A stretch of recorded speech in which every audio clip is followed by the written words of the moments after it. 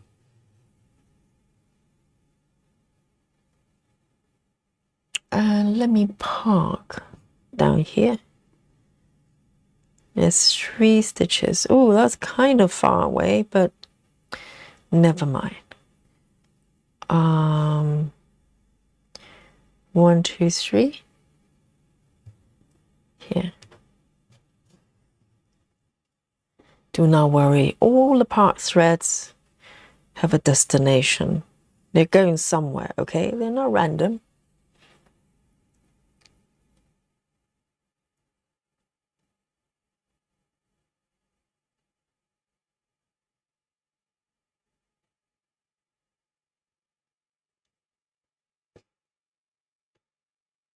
And just 1 stitch as well. Jeanine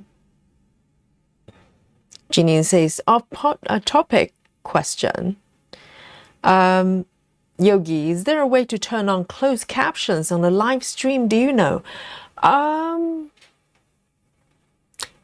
sure you can. There is a sort of caption on the fly. It's not super accurate, but yes, you can. I think it's the same as the subtitle, just under the screen, right, guys? I think for live streams, you can turn on caption if you want to just look at the screen. Yes, I think you can.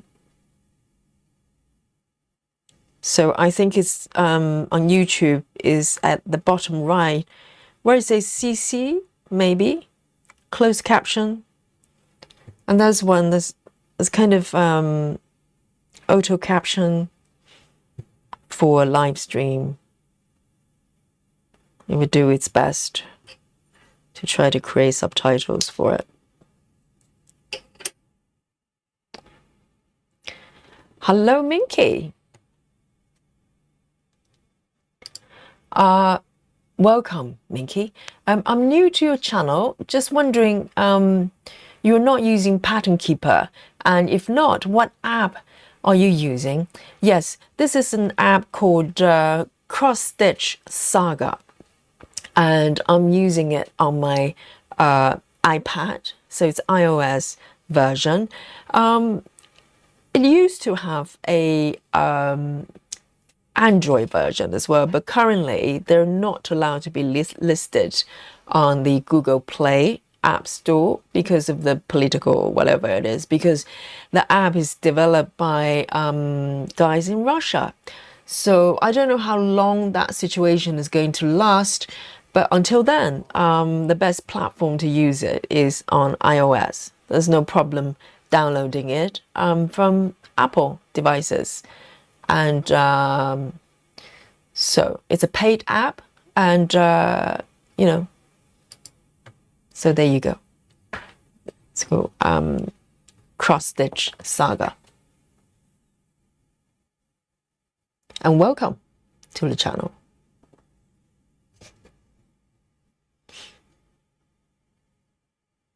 So these ones over there,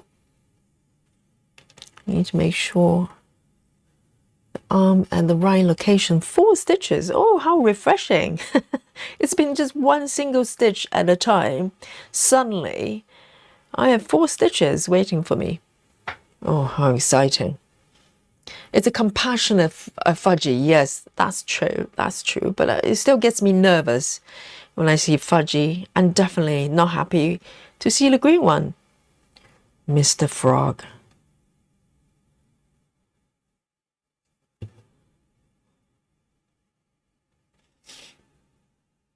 Kind of sassy, kind of sassy. I love the name. Says, gosh, that pattern is just lovely, but it's utterly terrifying for a beginner. Yes, well, it looks terrifying. I get it, but ultimately you're doing it 1 stitch at a time. But yes, the confetti, particularly this one, is max colors, which means instead of 90 colors, you have up to 240 colors. So a lot of color changes. I get it. So it's beautiful, isn't it?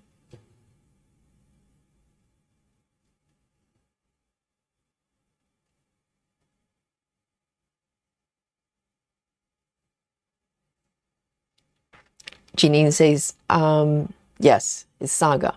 And Abini says, mine is the regular size, max color, regular size. So I can imagine that one is probably quite confetti as well. An antique shop piece. 1, 2, 3, 4, 1, 2, 3, 4. Here.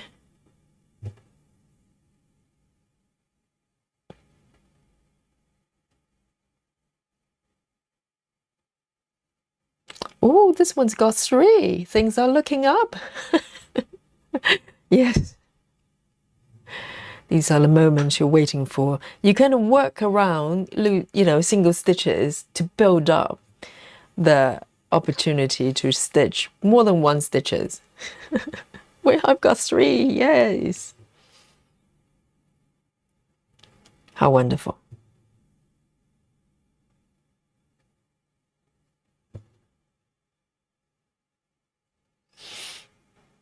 Oh, Janine says it's grayed out and says not available. Oh, I have to allow it, really? I just leave everything to default. Let me have a look. I can check. I never thought about it. It should be permitted from the start. Let me see where the... guys, if you know, let me know. I'm trying to look through the closed caption. Yes. I basically leave everything to default. I just assume that should be allowed. Let me have a look. Okay, Janine.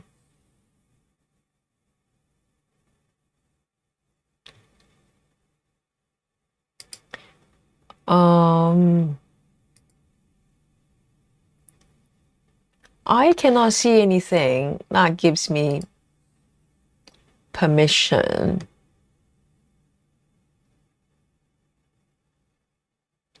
Live reaction, slow mode, no. You should be able to do it. Anybody knows?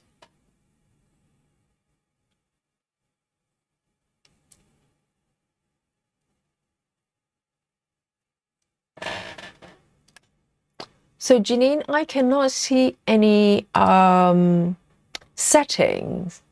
I can look again. Let me have a look. I just presume that you should be able to do that.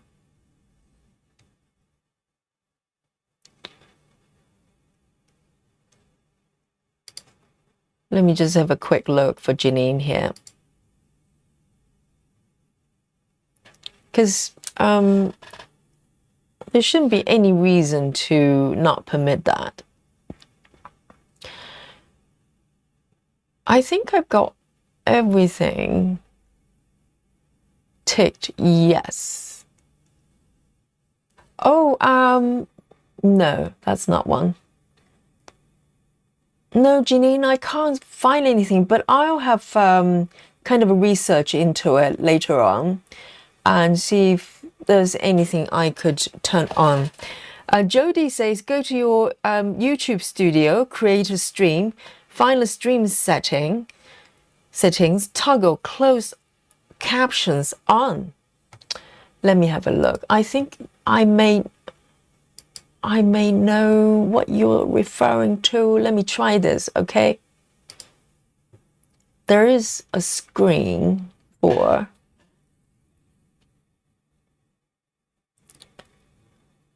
Let me have a look.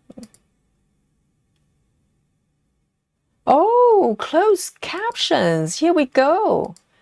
But it doesn't let me turn on though. Why it doesn't let me turn on? I can see the button there, but it's grayed out. It doesn't let me do it. There is a sort of live stream screen. I don't know why it does that. Or maybe I needed to permit it before this. Can I do it midstream? I wonder. Yes, I can see the option there.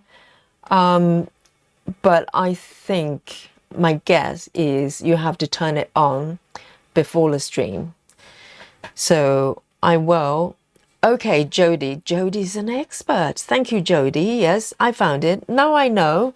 I'll make sure it's turned on next time. Okay, Janine. Yeah, yes. I think some people might want to just look at the subtitles, the closed captions, if they're driving or they can't listen to it. Now, if you're driving, you should be listening to it, not watching it. Right, Jody. So, yes, I'll make sure that I turn it on for the next stream. Never really crossed my mind. So, I wonder why they don't turn it on by default, unless they're worried that it's going to sort of take up too much bandwidth for YouTube.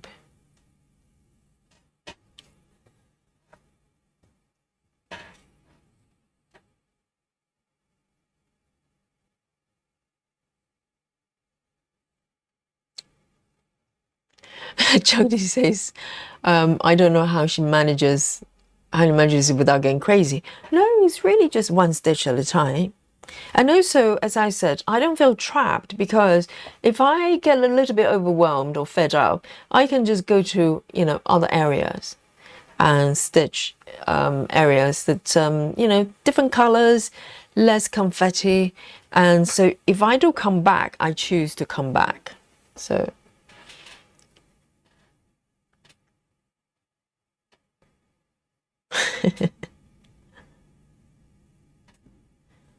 Let me do this one to slowly build up the stitches here, so I can do more than one stitch at a time.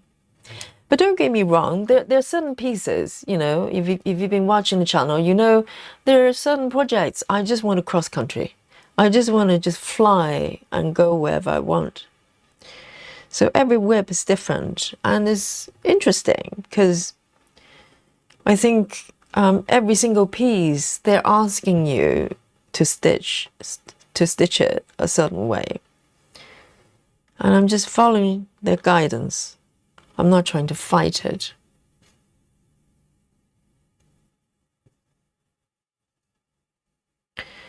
One, two, three, four.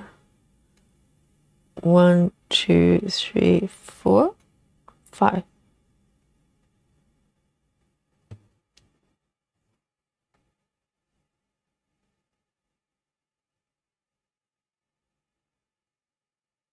I really enjoy it.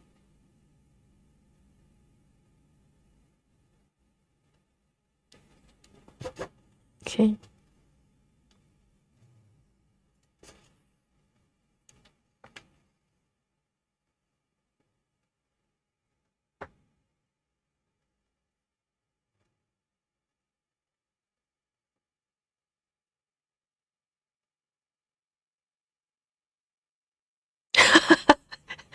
Kind of sassy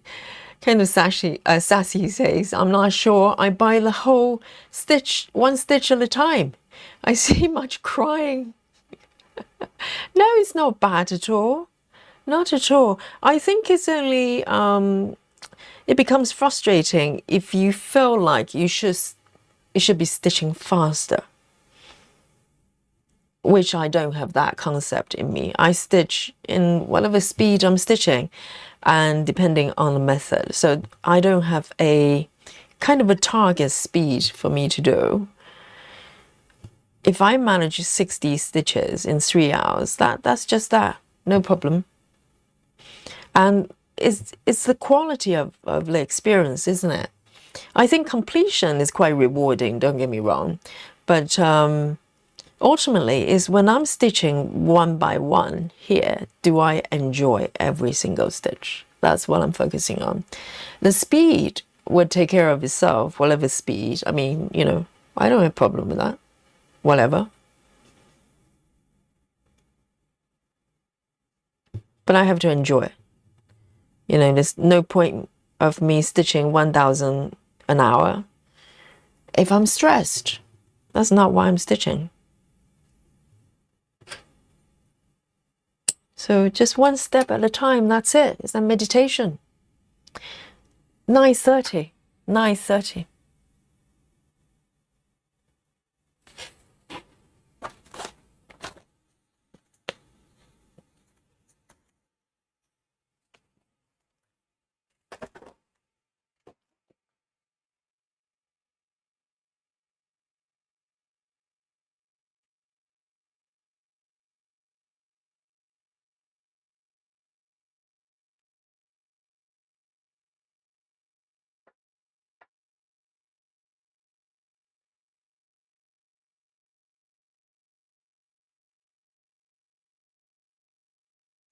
All right then, let me have a look. I've done these 3, wonderful.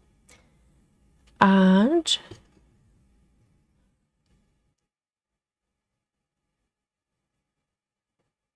now this one. I've got quite a few stitches here, which is wonderful. 647, 647. And this is what I'm waiting for. Oh, 647. So it's part of the game element of this method, because you're looking around to kind of, you know, you look at the symbols and you want to build up the surrounding stitches to support certain symbols that you can stitch for six stitches this time. And it's fun when you get there. 647.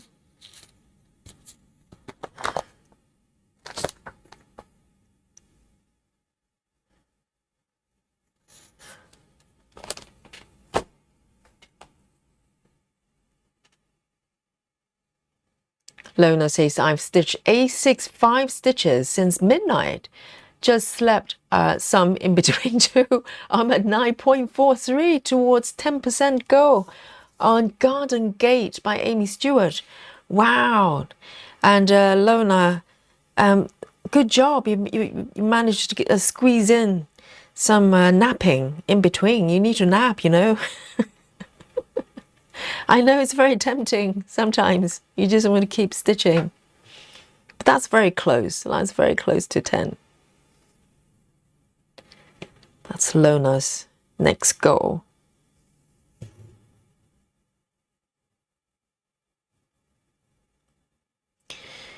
Sometimes when you're kind of in the, you know, in the flow, you just don't want to stop. And I resent having to sleep or, you know, have other things to do. I just want to keep stitching. That's kind of the zone you want to be in when you're stitching, when you don't want to stop.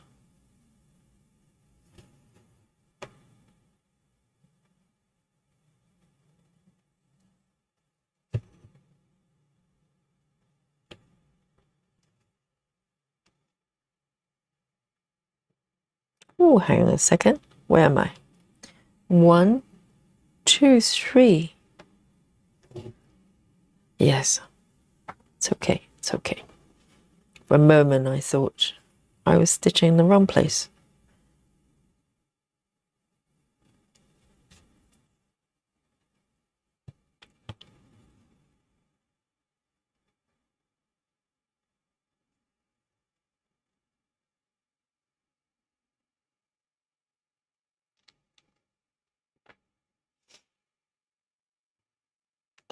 Suzanne says, my craft room is my whole apartment. Yes, that's the dream pad, isn't it?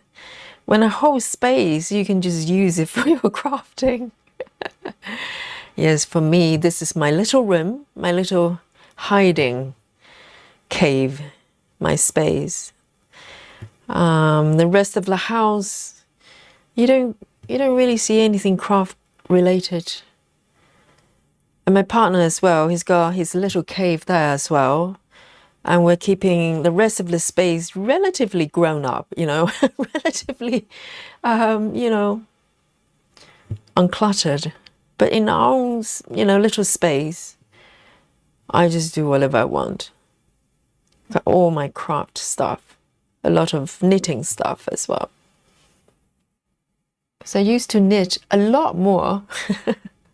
Now I don't have time. All my time is dedicated to stitching.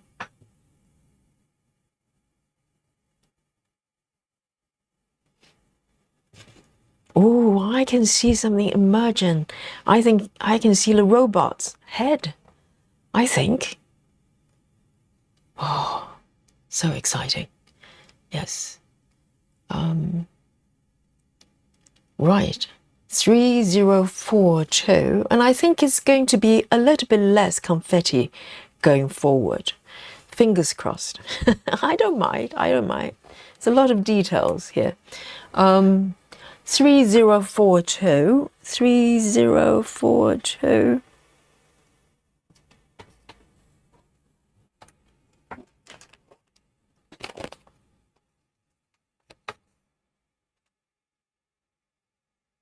Even on my balcony. What do you put on your balcony? Crop related equipments. I'm trying to guess. What can you put on the sort of balcony area? 3042.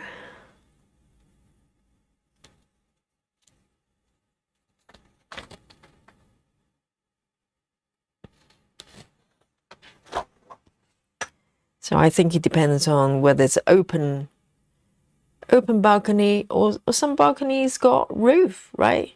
Roof on top. Then you can do a lot. You can have a stitching spot there.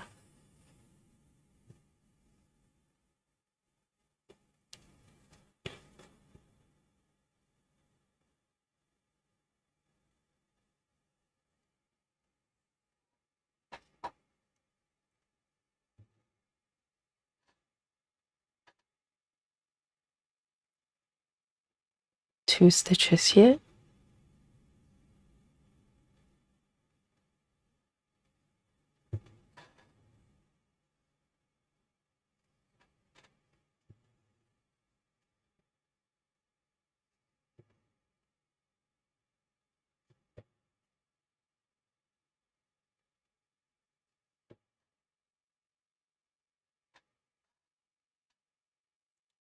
Two. Can I park? I think I can. I'm going to park over here. 1, 2. 1, 2, 3.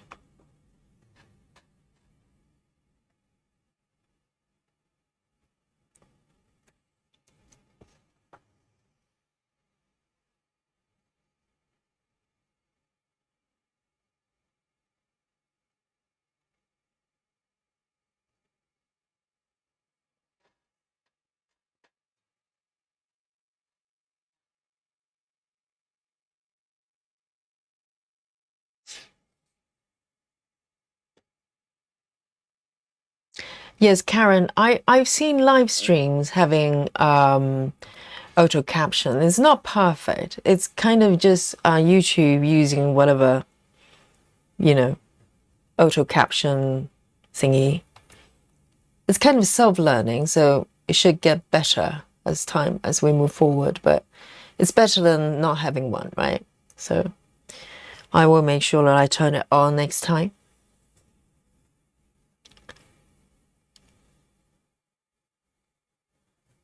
So this one, I've got quite a few stitches actually. Oh, I'm definitely in the robot zone, for sure.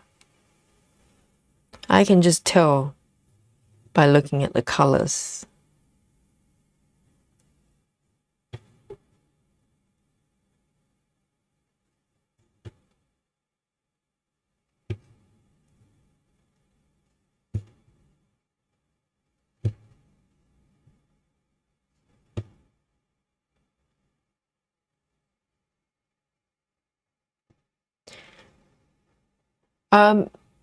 Kind of sassy says, "Can I ask Yogi, how long do you think this piece would take?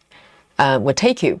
Months, years, guys?" Oh, bless, bless. Kind of sassy.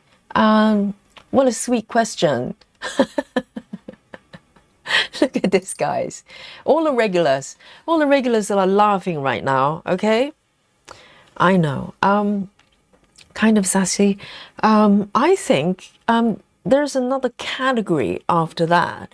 So months, years, or decades. I think maybe that's a that's the correct answer.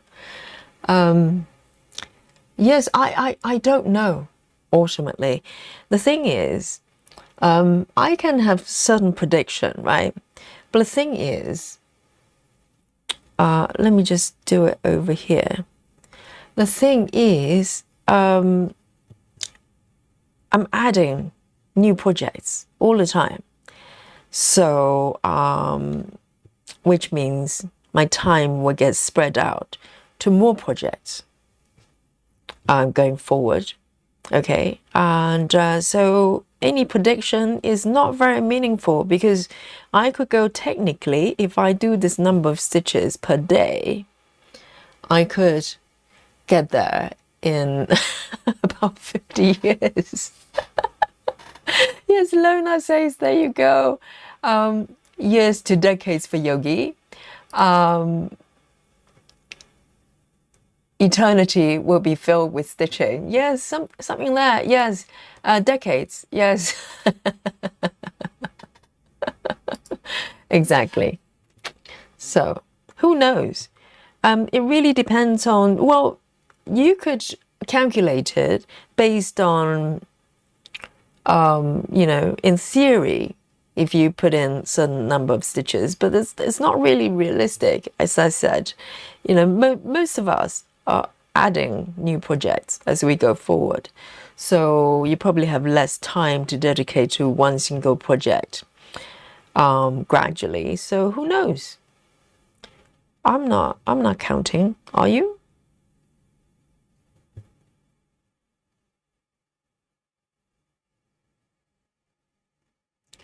I am going to. Do I want to park here? Do I want to end my thread here?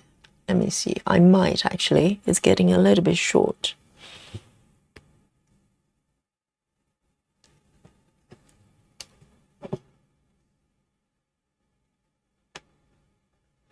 So I think for me, any kind of, you know, estimate of time is probably not very meaningful because that is changing on the fly.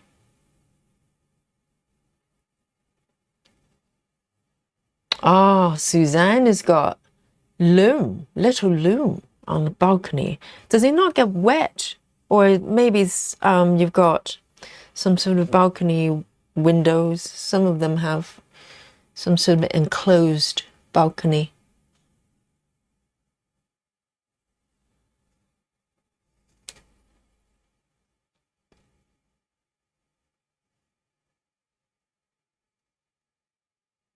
Let me pick this one then.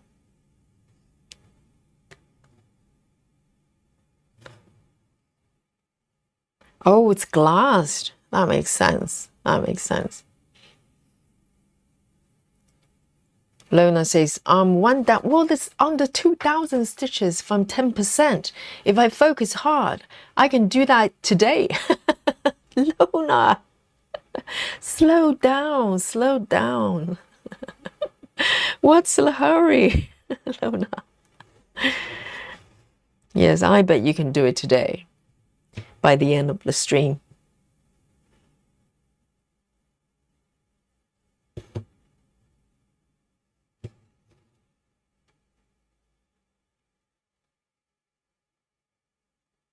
One, two.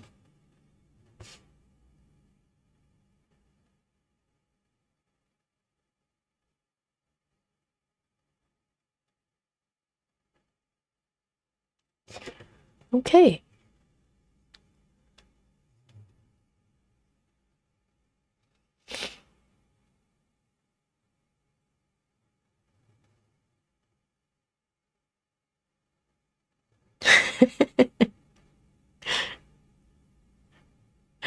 Travis says, don't forget lifetime. Yes. Lona says, it's hard not to add new projects. Exactly. So I think, my biggest milestones would be adding new projects. Every single new project is a milestone, rather than completion, because it's just, it's just not very meaningful at the moment. Because any kind of prediction is just not accurate. So I'd rather not think about it. And just stitch, just like Travis says, just stitch, stitch, and keep stitching. That's it. That's the goal.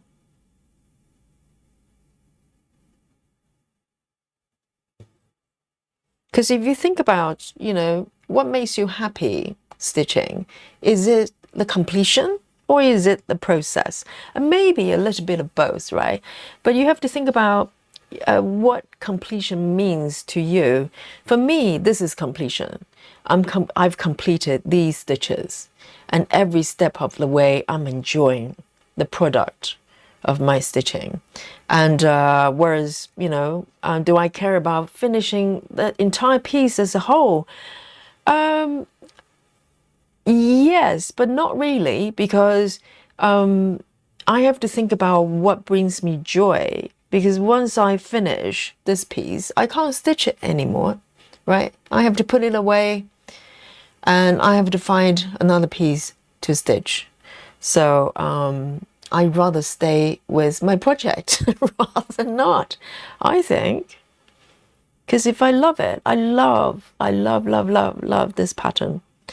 And I want to be able to stitch it for a long time. Why do I want to rush and finish it? How strange. What a strange notion.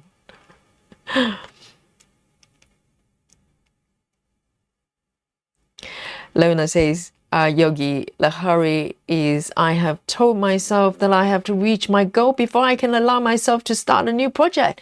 And I have tons of projects I want to start. Well, that's the problem, Lona.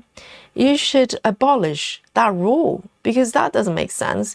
These type of projects, you can't finish them overnight. This is not like tiny little pieces that I showed you during my whip parade earlier on, right? We're not talking about a tiny pocket size. These take a long time. So by having that kind of rules, essentially you're creating frustration for yourself. Why would you want that? Why do you want to make a rule and say you have to finish one thing before you can start another? Considering each piece is going to take you, at least, even if you're fast stitcher, it would take you at least 2-3 years to finish a single piece. Why do you want to do that to yourself, Lona? Am I making sense? I think I'm making more sense, because these are self-imposed rules that doesn't really, it's not necessary.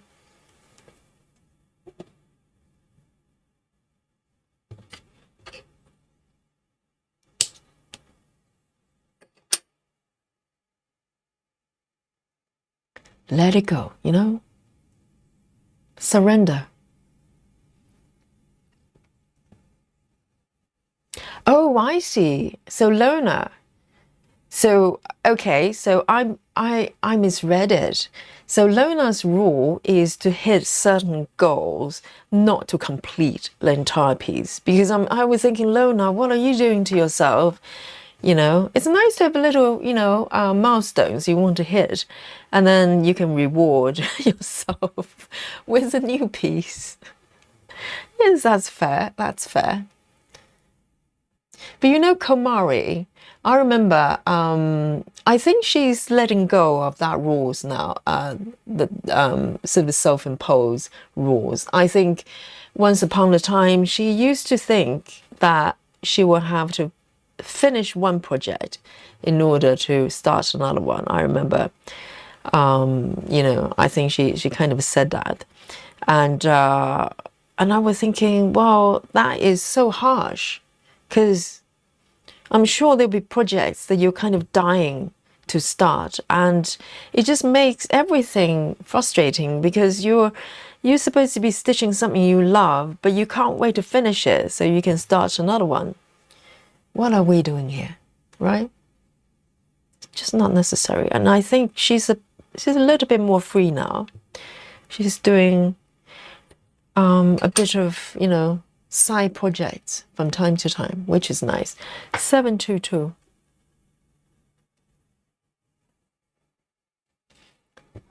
Yes, you have to enjoy, Lona. Suvi says not finish or progress, but a new start. That's what brings me joy. Yes, totally. And I kind of see every single new project as a door, a gateway to a new world, right? Each piece has its own world. It's self-contained, this fantasy world that you're able to walk in whenever you want.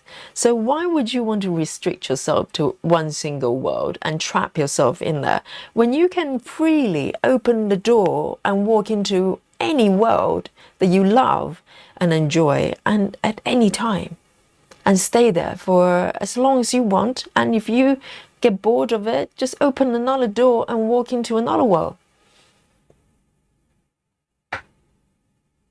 That's how I look at my whips. And Jodie's having a chocolate time. Hello, Jodie. I'll join you in a bit. Lona says, I would have over 500 whips if I didn't get goals. I have probably more than 10,000 patterns. 10,000, Lona? So free, some paid that I want to stitch. Wow, 10,000 is a lot. But then again, Lona is in the Alien Club, okay? So I shouldn't be surprised. I shouldn't be surprised. Ooh, there's a little bit of a robot head emerging there. I love it. 3854, another single stitch. 3854. And I don't mind single stitches because I have my needle board here. So I can just pick up whatever color I've got threaded already, do one stitch and then put it back. No problem. 3854. This one I haven't got on my board. 385, where are you? 3854 is an orange. So literally just one stitch, one stitch.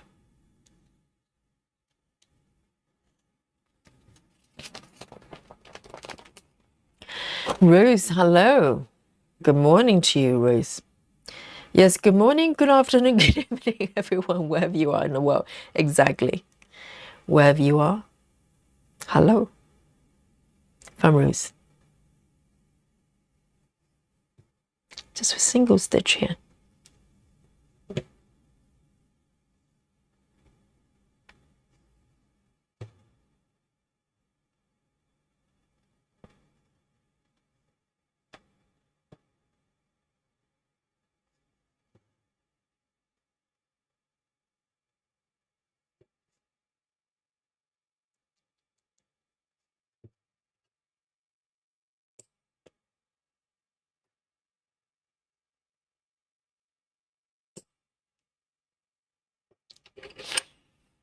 Lona says, that's just my digital patterns, not any of my books or leaflets. I have the whole bookshelf of those. Oh my goodness.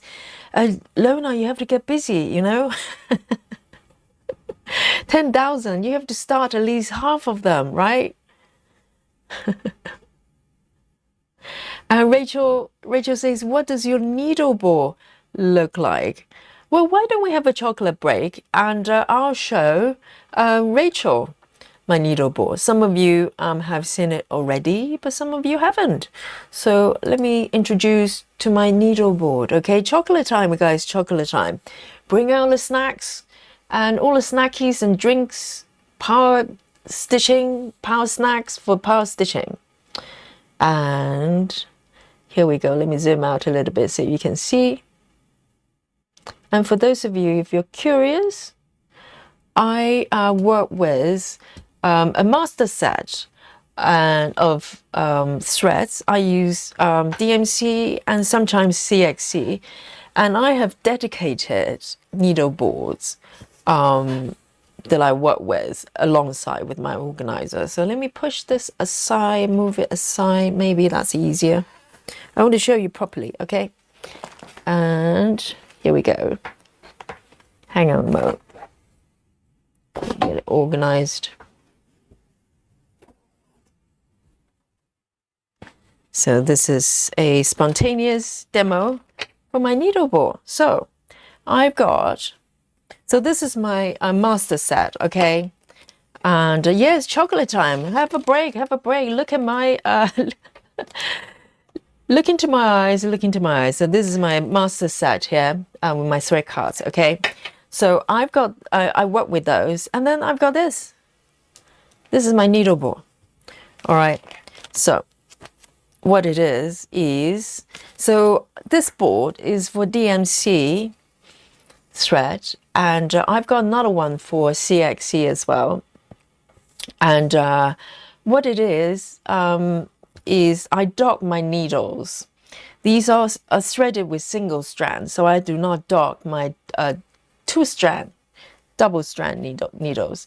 So these are single strand projects, DMC, and so a lot of times, so when you work with a color, a lot of times you get leftover threads, right? And I normally just leave it on my needles. Let me bring it a little bit closer so you can see. And I just dock my needles here. And these are the full sets of DMC colors. And I just dock my needles according to the numbers and just slowly build up the entire board like this. And I have a desktop easel that I got like this, okay? So this is my desktop easel. And I just prop it up to the angle I want. Normally it's about here. And just prop my board like that on top. So it's sitting on my right. And I can just turn to my right, pick up the needles, whatever it is, 819, pick it up. And then if I need to just do one stitch, it's quite handy. I do one stitch and then pop it back and leaving the thread threaded. That's it. So this is my system. And I have one for CXC, another one for Gecko Rouge. So, and that's it. That's what I've got. So this is my needle board. And this is, the board is actually, oh, hang on. Sig says your needle board is sublime. It's art, yogi art. I think, gradually you build up this beautiful, situation here. So normally, when I have a new board, literally it's just empty, and gradually I just work with projects and start to build up the needles. The drawback, the downside of this system is you need to have a lot of needles. Okay, so that's the only thing you have to invest in, a lot of needles, and I buy new needles all the time and just stock them. And I do not mix needle sizes. Okay, so these are single strand. I only use 28 count needles. So this, I've got this on the side here, and that's it. It's very, very handy. And when I work with CXC, I switch the board to CXC needle board, so on and so forth. So very, very easy. So I hope that helps. Jody says, I also really like your stand, Yogi. Yes, it's really, really simple. You can get a stand like this. Literally, it's just 2 vertical bars. You can slide across the bottom here, make adjustments there, and just clamp the hoops in the middle. That's it. You can get these everywhere online. Just look up embroidery desktop stands, and it's very, very stable, very, very stable. So, and I broke my stands at least 3 times, okay? And I managed to fix it with a bit of super glue. So it's very, very sturdy.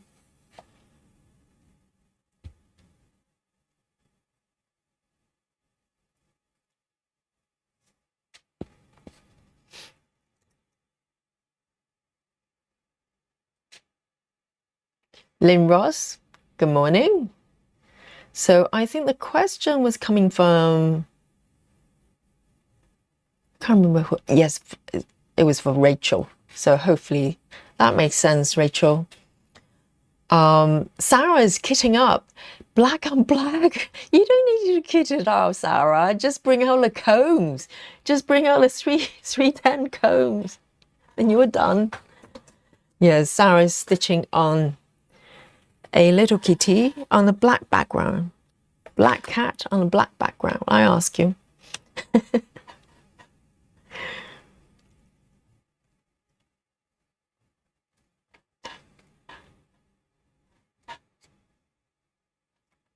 Needleboard, yes, Jodie. And it's very easy to make as well. You just need to put strips of numbers. I basically handwrite written. I just create. I think these strips are from the what's it called? You know, Paco. The Paco organizers I've got, and they came with a lot of sort of paper strips that you can slide into the organizer, and I don't use those anymore. I don't use the organizers anymore, so I just reuse them. But you can just use a strip of paper and glue it on top of this is felt based ironing board, and they're very, very sturdy. I use fabric glue, and everything is in place. So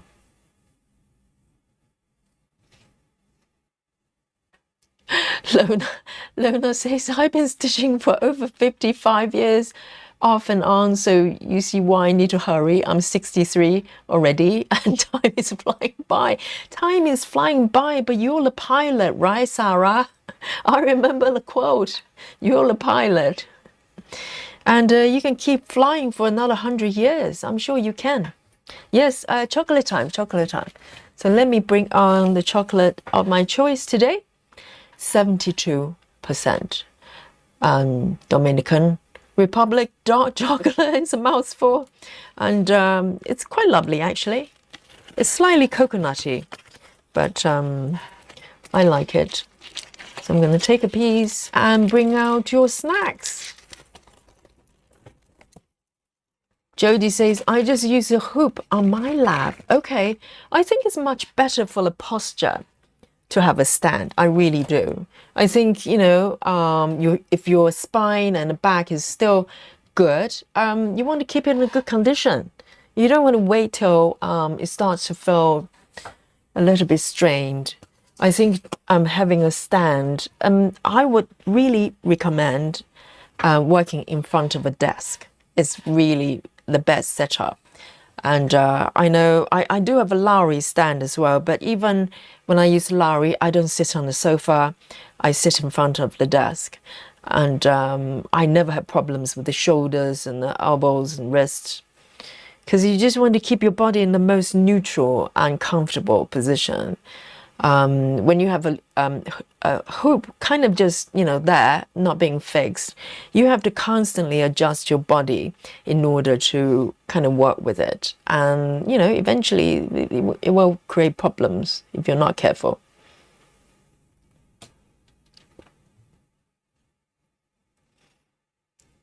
Rose says, I grew up in an era when you were taught to finish projects before starting another one.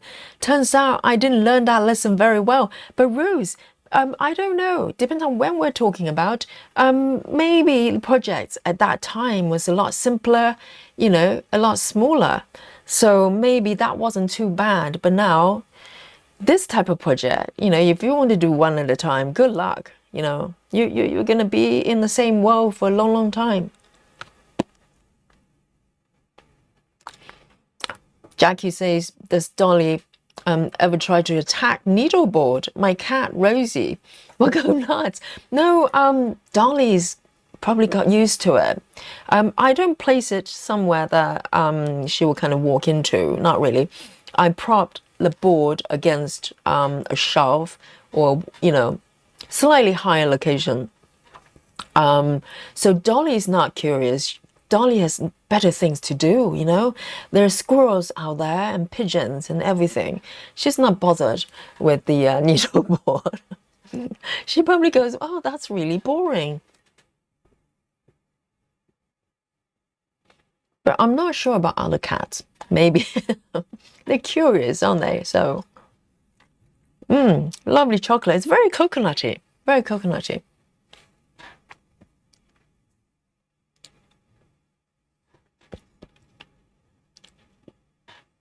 And Rachel says, I need one like that. It's very, very, very easy to make. And once you have it, you kind of wonder how you work without it. Because, normally when you have leftover thread, where do you put it, right? You have to find somewhere that you can reuse it quickly without having to fiddle with the process. So Lizzie says, do you have several boards for different projects? Not project-based. I have one for DMC that you just saw, and I have another one for CXE, and both of them are sort of threaded with single strand. With two double strand needles, I dot them on my organizers, so I want to separate them. You can have another board for it if you like, so how you want to use it is up to you.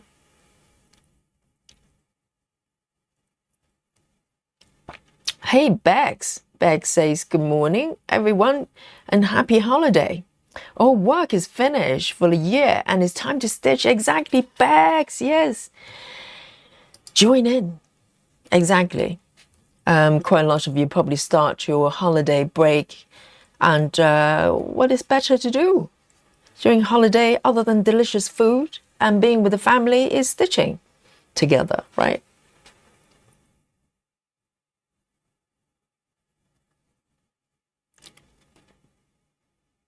Janine is back. Yes, safe driving.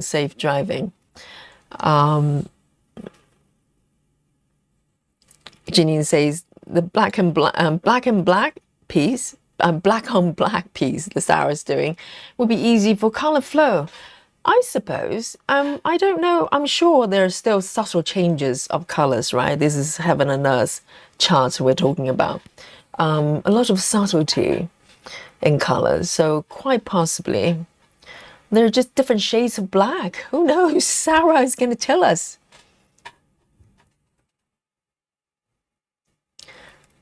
Lola says 908 stitches today. Yes, very close, creeping closer to that 10% indeed. Amazing. All right, next color 647. That was lovely. Nice piece of chocolate.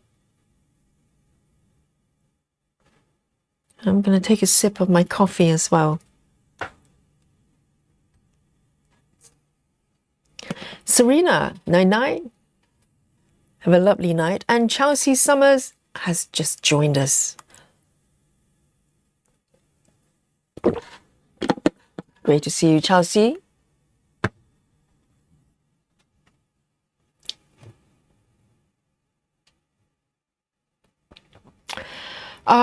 Nora Saya,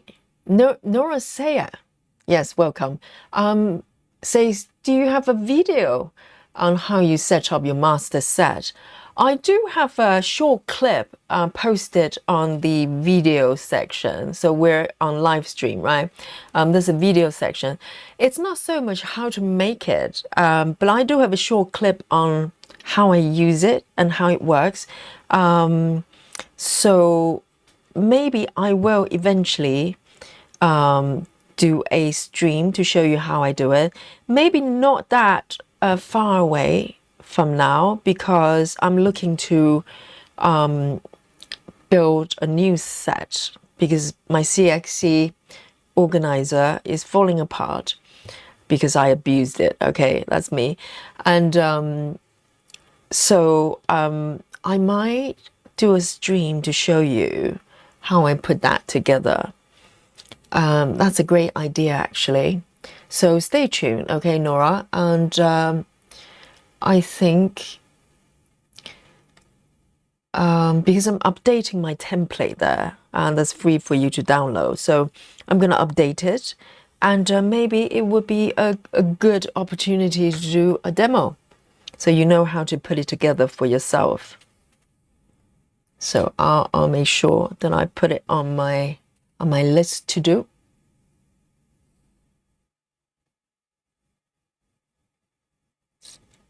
Okay, 524, 524. Need one more strand here. 524.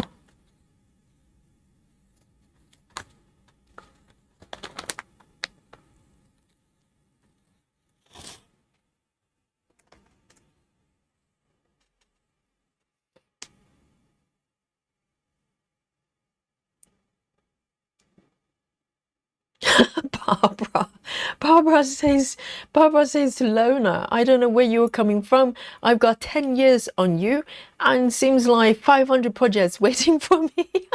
Barbara. Yes, Lona is in the alien club, okay? Just bear that in mind, Barbara. So, that's not the norm, okay?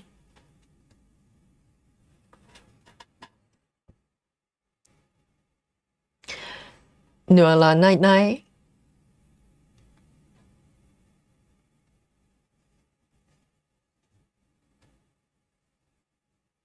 Janine is having honey, almonds, coffee. Nice.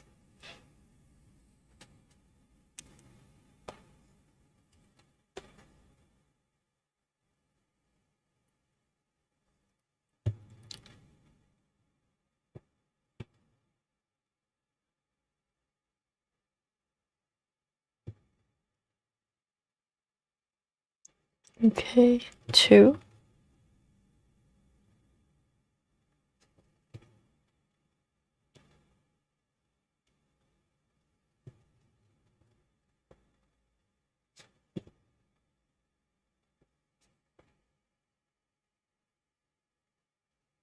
And maybe I'm going to do one more here.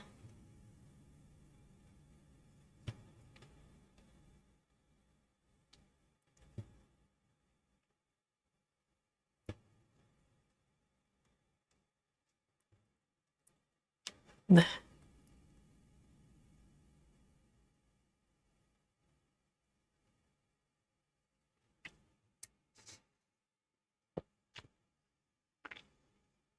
Nora says, please show us how you do it. And I will, yes.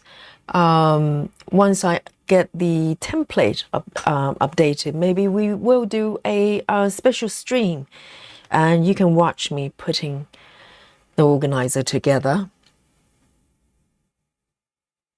Heather House, hello. Says, hello, friends. Been lurking today. And how good of you to say hello.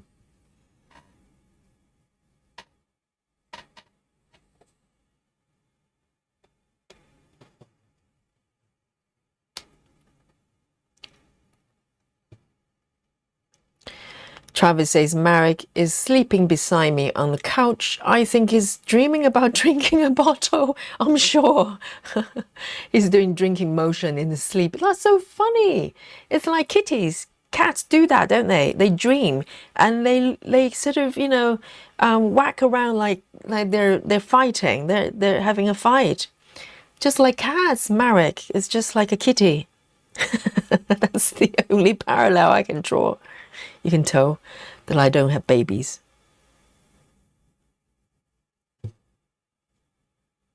That is so cute.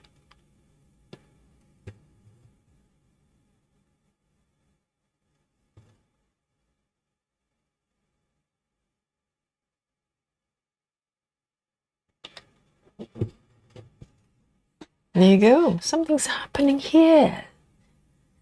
Yes, so exciting. Right, just two. I can park actually. Very exciting. 1, 2, 3, 4. 2, 3, 4.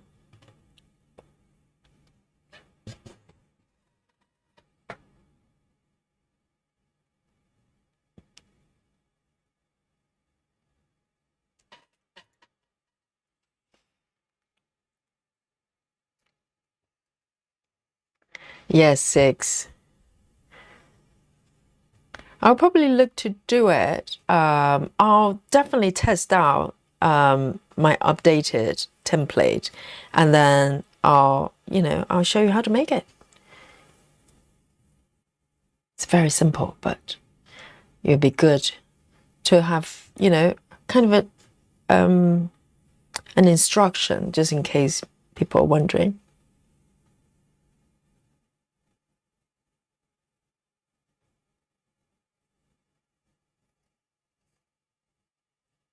Lona says, I never said it was normal. I know you're not, Lona.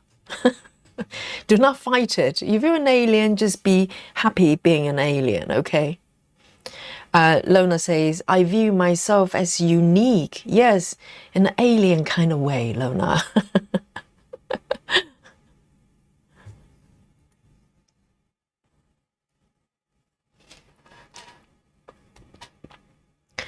Right, let me keep going here.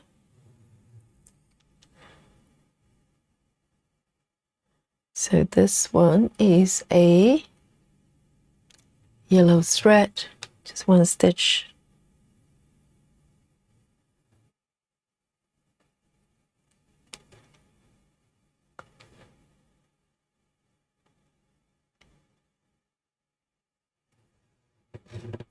Yes, I think patterns are there to be stitched, isn't it? Otherwise, it's just a PDF or a piece of paper. And maybe that's why I don't really collect patterns. If I get a pattern, I intend to work on it. So maybe that's why I haven't got 10,000. But hey, you do you. Lona.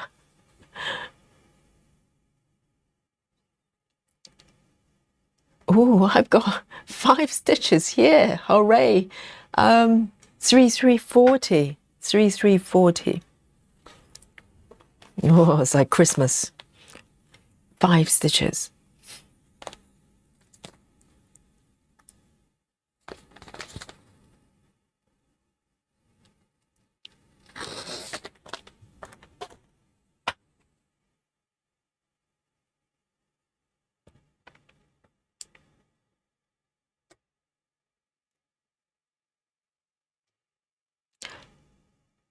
Oh, is that what Marek means, Travis?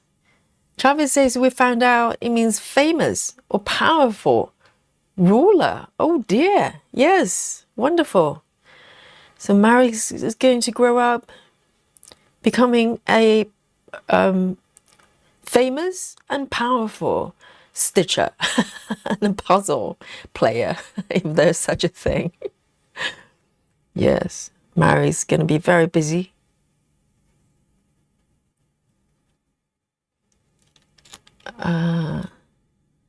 Over here, 5 stitches. Yay.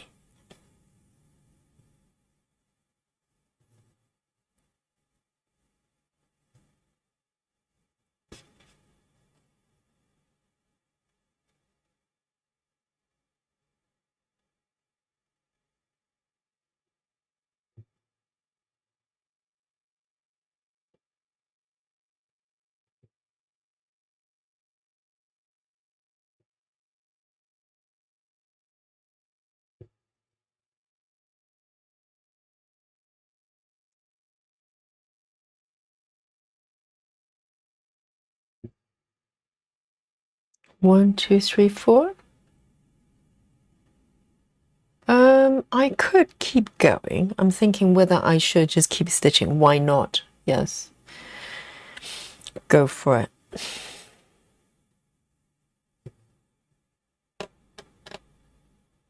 Because this bit is sticking out and It really depends on your comfort zone. I don't know whether Gemma will keep stitching at this point, but personally, I think I'm going to do all of 5 stitches.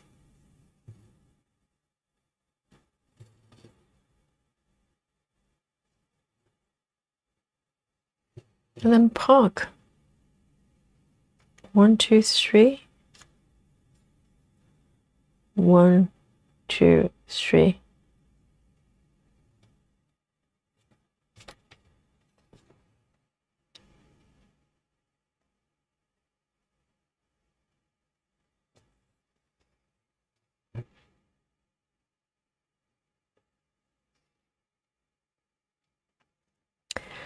(996) and 6 is manage 313 half stitches and reach the head of the robin of my bird hearts 3.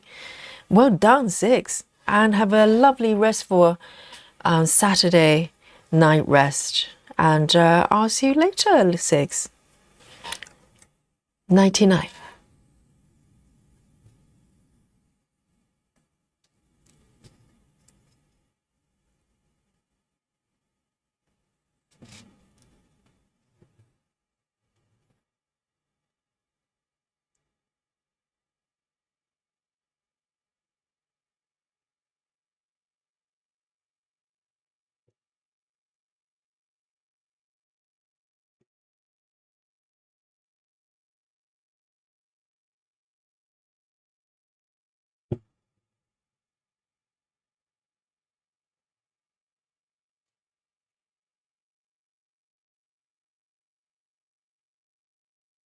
Okay, and this one I've got 3 stitches, which is lovely.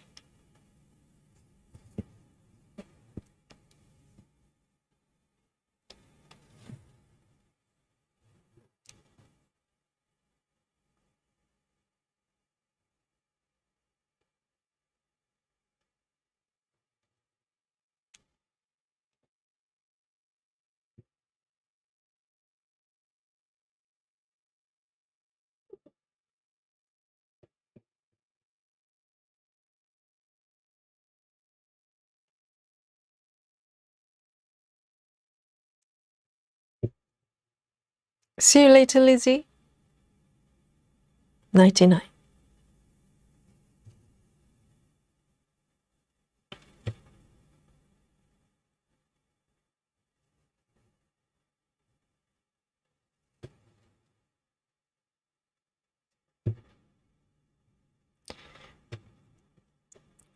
And as for tomorrow, Mondays, normally we start a little bit later, but my Monday evening classes have been moved to earlier time, which is probably good.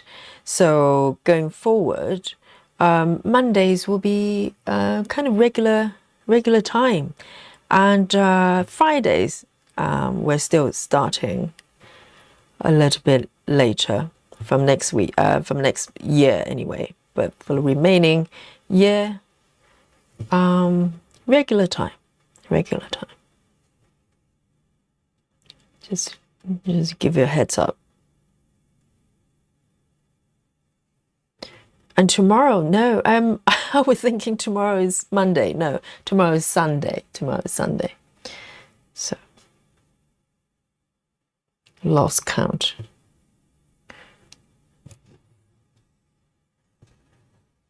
Here we go. That's a little robot head starting to appear.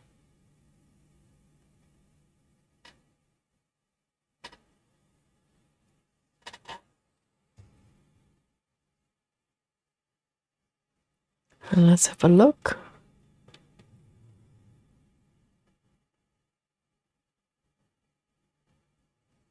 Seven, 4, 1. I think only 2 stitches, literally.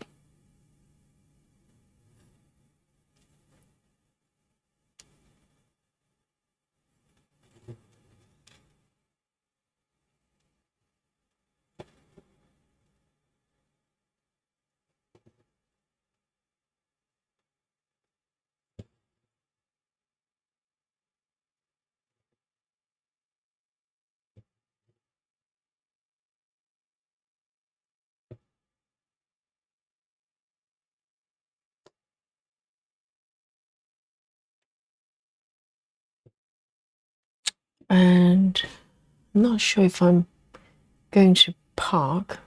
I might actually. It's a little bit far away, but there are only 2 stitches. 1, 2, 3, 4. 1, 2, 3, 4, and 4.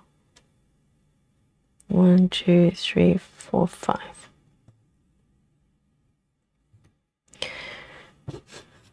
It probably also depending on the fabric count as well, because it's more to do with the physical space. You have to take the thread over, for me anyway. Even though 10, 15 stitches might sound like a lot, but it's 25 count, isn't it? I think anything, any fabric count is higher than 25. Longer distance doesn't feel too bad. But if it was 15 stitches and 14 counts, I probably would not take it that far. So it's probably that physical space that determines whether, you know, how far I'm going to go.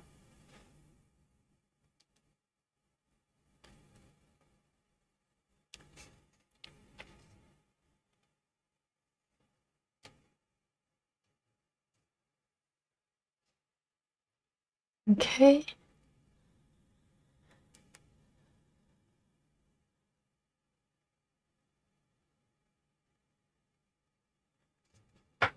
And I'm going to just move over here, maybe just to switch the color palette a little bit. Or maybe down here. That looks quite interesting. Why not? I can, okay? Because sometimes I just scan through the pattern and look at the symbols and just look for areas that's slightly more, let's say, friendly, you know? And let me build up a little bit of the bottom left corner here as well, extending this line. Right, let me have a look here.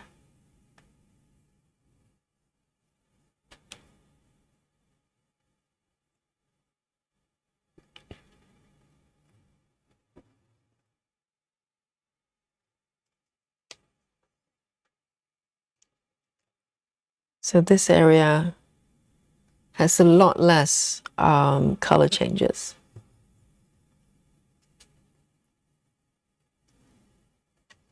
Two.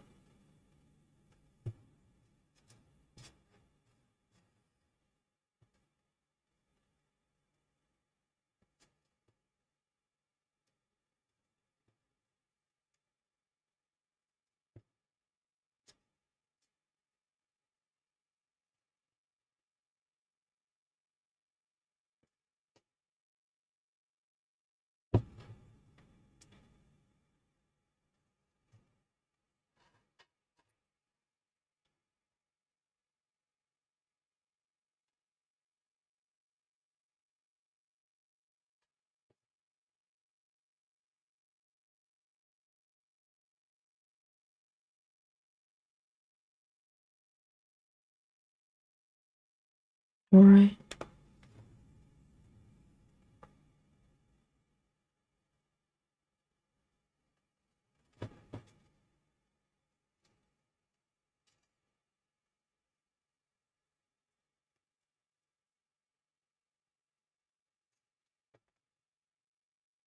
So for the edges, I'm going to allow myself to jump over because it's literally the edge. So normally this wouldn't be allowed for this method, but this is an exception.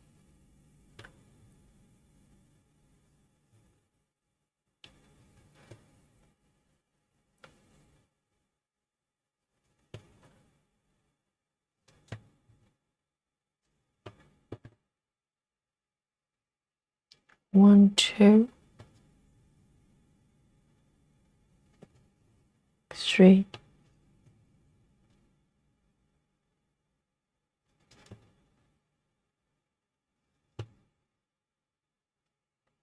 and 4. And literally that's it.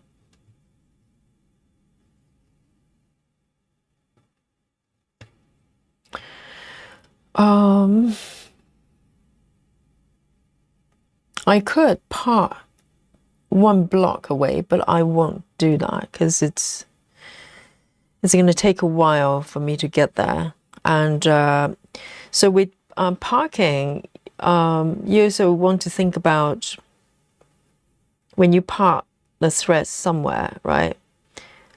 How long would it take for you to get to that area? If it's going to take a while, I'd rather end the thread rather than keep parking, because the longer you leave your thread part, the more likely they're going to fray, or maybe just create the volume of the threads. They're not necessary. 3808. So in theory, you can just keep parking, but sometimes you don't want to. Just to not to create too many part threads, if that makes sense.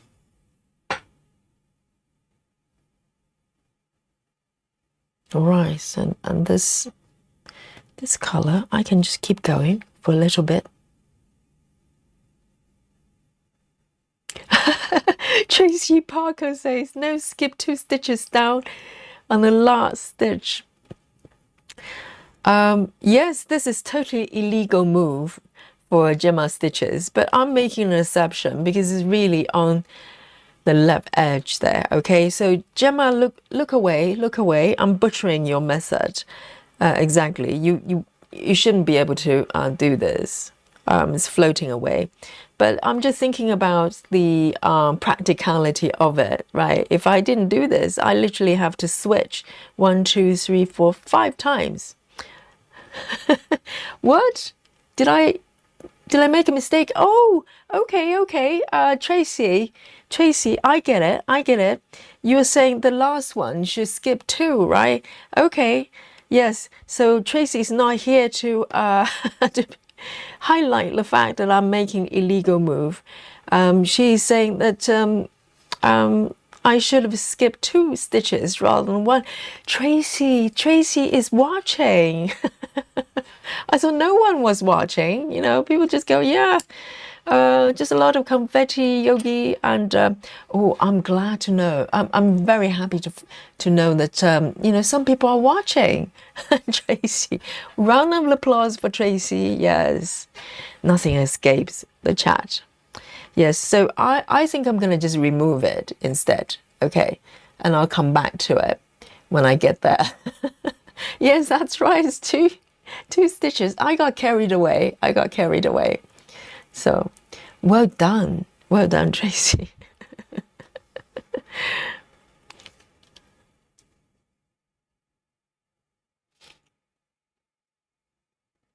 You know, sometimes when I forget to turn on the app mode, I get told off by the chat and go, "Hey, Yogi, you're not showing the app screen.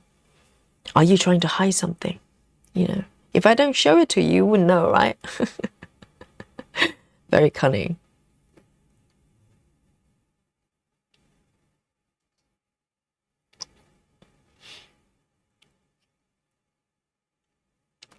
Laura is sending out fudgy.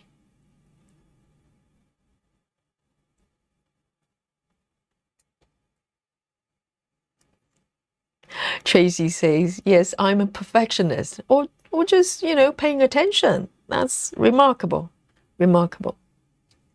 Yes, Tracy's not just lurking, okay? She's you know, making sure that Yogi doesn't stray. Start freestyling. I'm breaking the rules as it is, and then I'm making mistakes as well. That's just not allowed. Absolutely. We have standards here, right?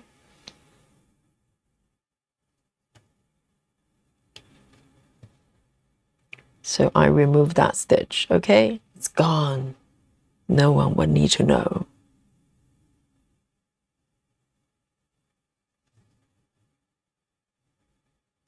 And now I'm covering up the crime scene here, okay? So once these ones are stitched, no one will ever know that I've broken the rules. Even Gemma wouldn't know. Oh, thank God.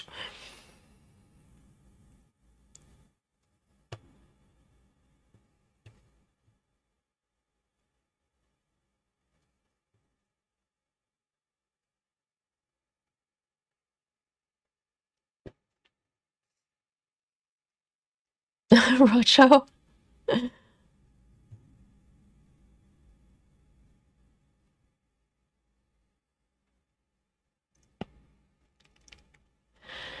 Janine says, I realize when you watch the playbacks and pay more attention to what you're doing, you do see more.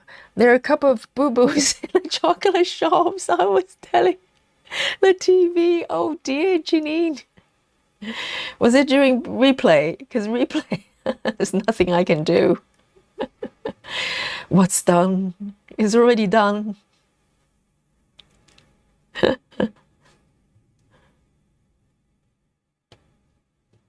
See, it's my own fault. I decided to bring on the app view, you know? Otherwise, I could just freestyle. No one would know.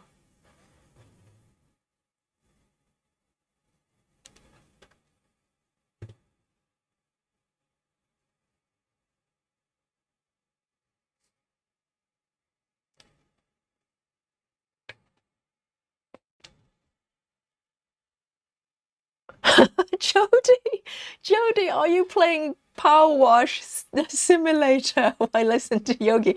I played that game during COVID. I think there's a new one out, right, Jody? Oh, so funny. Is it on Xbox?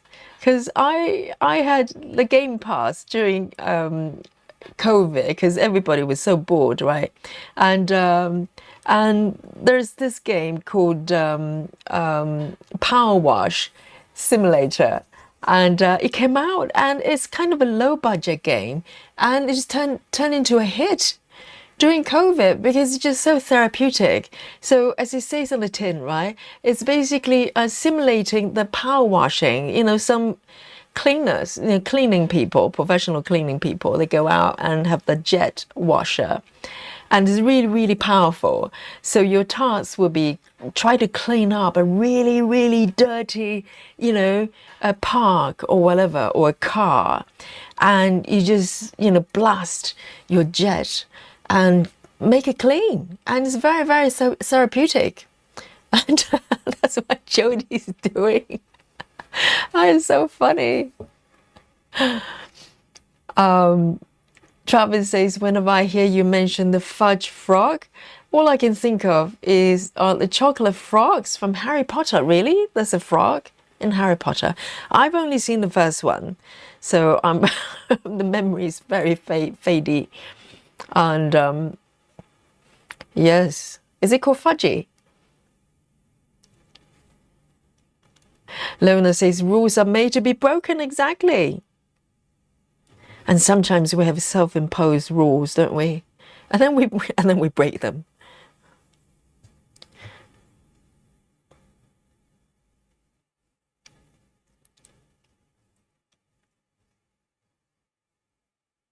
Oh, Janine, so did I fix it? Oh, that's good. That's good.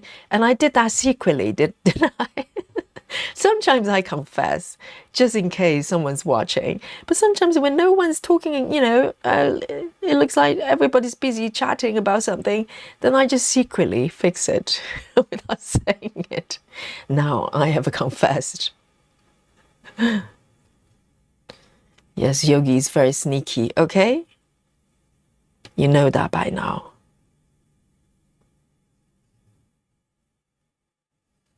You know, it's like I watch a lot of true crime, and a lot of times the defense, they have the saying says, the defendant, they would, you should deny what you can and only admit to, admit to what you can't deny, and then only admit and deny.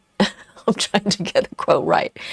Basically, you deny, well, you only admit to what you can't deny, and then deny to anything they cannot prove. Okay, it's like squeezing toothpaste, basically. You do not confess or admit anything until you can't. So it's a bit like that in my case. You know, if no one's noticing, oh, I just secretly fix it. No one needs to know, okay? Oh, I can do this one. Nice. See?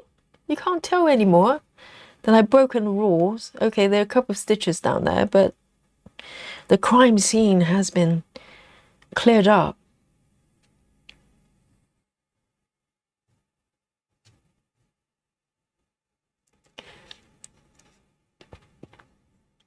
Jodie says, later tonight, I'm going to binge watch either The Queen or Downton Abbey and work on my stitching project.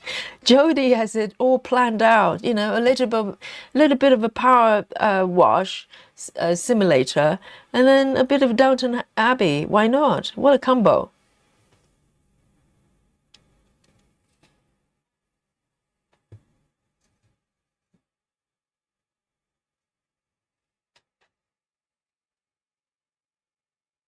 Yes, it's quite therapeutic to clean, isn't it? But I remember I play so much, my fingers actually hurt because you have to hold this, the power wash thingy for quite a long time. That's my controller, just so you know.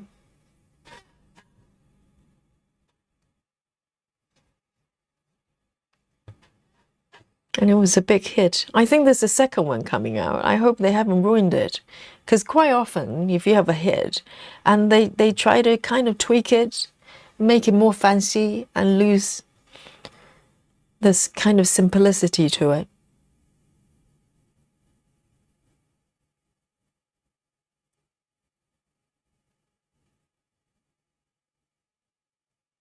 And also during COVID, I was playing a lot of Animal Crossing as well. There's something about that period. I just wanted, you know, to be able to hide in a little world and just do simple things.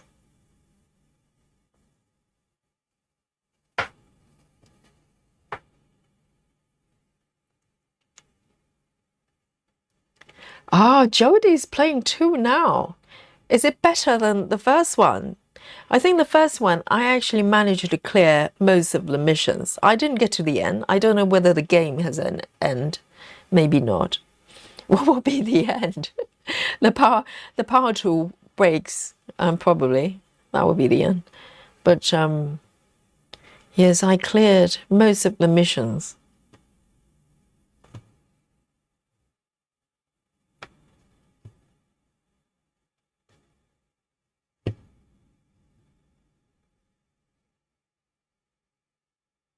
That one.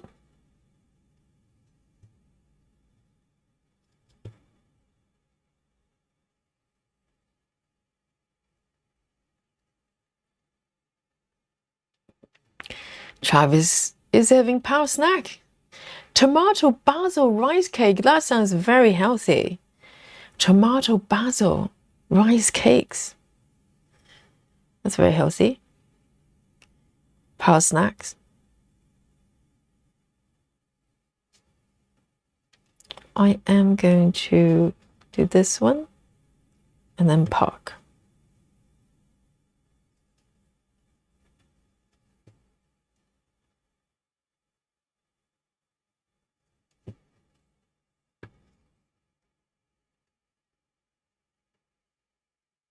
Whoops.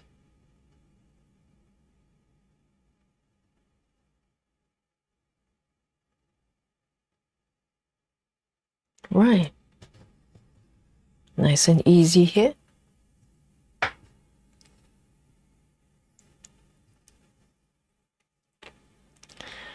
Suzanne is hitting the goal. Well done. Yes.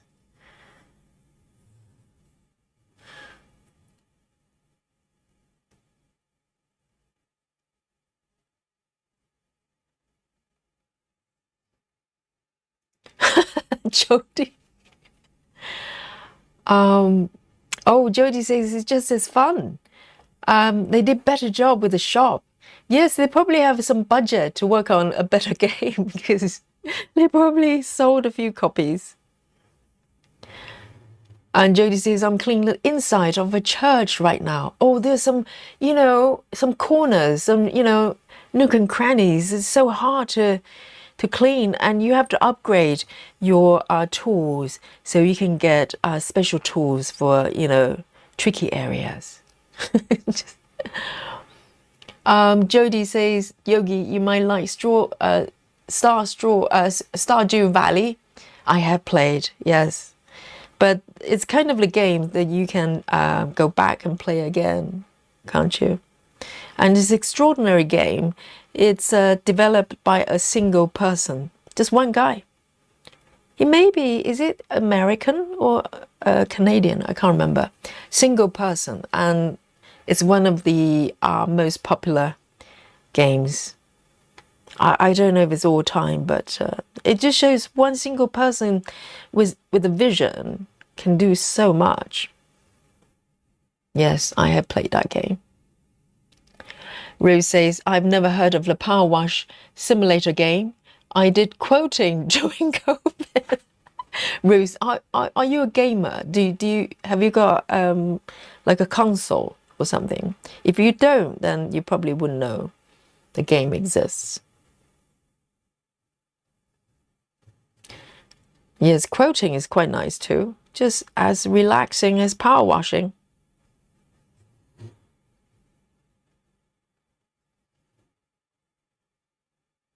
The Stardew Valley is extraordinary.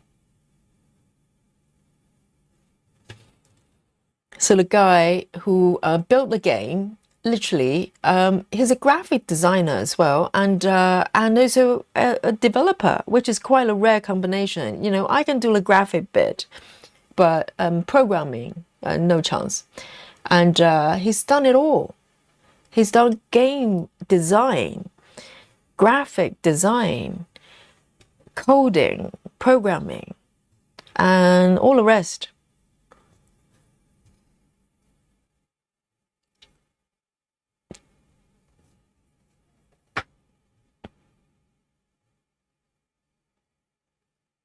Laura says, I love playing Story of Seasons and just got the latest one.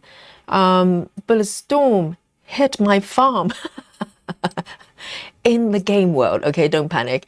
And I didn't prepare, so my crops got wiped out and I'm mad at the game. I'm trying to think. Story of Seasons. Is it farm story or trying to think? Story of Seasons. Is it one of those retro games as well? Is it Nintendo games?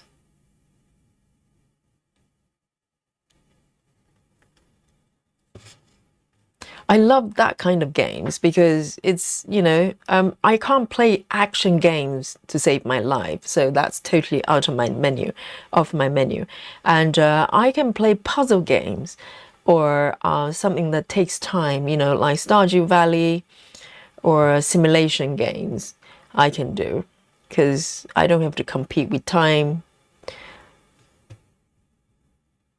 Anything with time limit, I will not go near. No chance.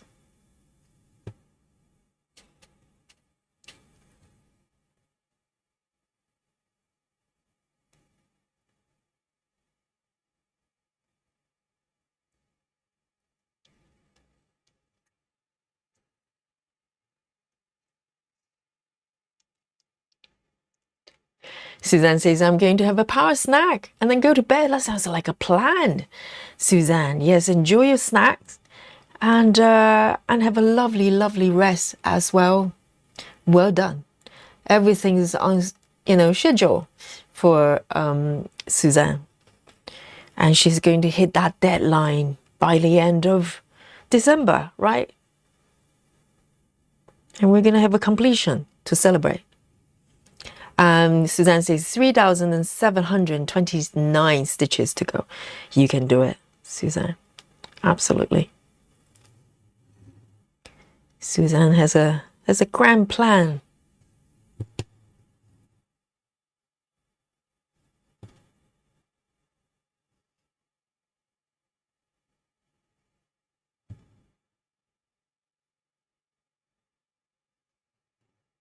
Ooh. This area is totally different from the robot zone. It's very easy to stitch. What a joy.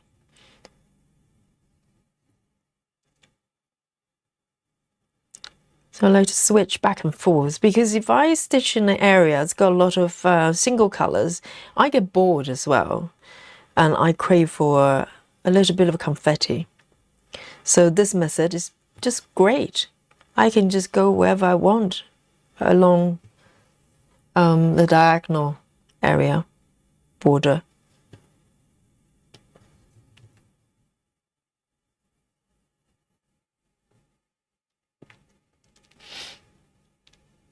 Jody says he's out of Seattle, Washington. His name is Concerned Ape. That's right. That's not his real name, right? That's his stage name. Yes, a Concerned Ape, because the logo is kind of like an ape, isn't it, for the game? What a clever guy. He's quite good looking as well. He's slightly dishy, isn't it, Jody? Just saying. Some people have it all. He's quite cute as well. And Jody says, I've watched documentaries on him. He's my idol. I'm working on games as well. As a single dev myself, Jody. You're a game dev. My goodness. I do envy people who can program, because I love to. There's some app ideas because I'm an app designer, right? I design interface, so I can create prototypes, simulate whatever it is, but I cannot program things myself. So it's just not a skill that I'm able to do. So I'm really envious of people who can program. But this guy is extraordinary, isn't it? Because his graphical skill is also extraordinary. And he's just taking his time. So his update and upgrades normally take a long time because he's literally just working on his own pace. And people just wait.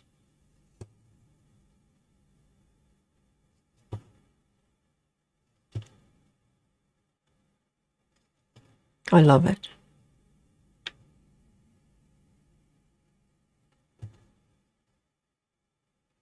One, two, three. That one's done.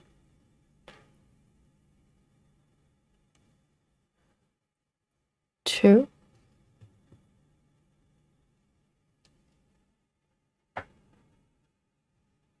Oh, Lola quotes as well. Jackie says, I love power washing in real life. I know, I can imagine that. I've never used one, but I have hired someone to power wash my patio quite a few years ago, and I was watching with envy. I'm thinking, wow, that looks so good. You know, everything. You know, if you just blast on any surfaces, it just instantly just really, really clean. That's so therapeutic. So Jackie's got a power tool as well. Now we know.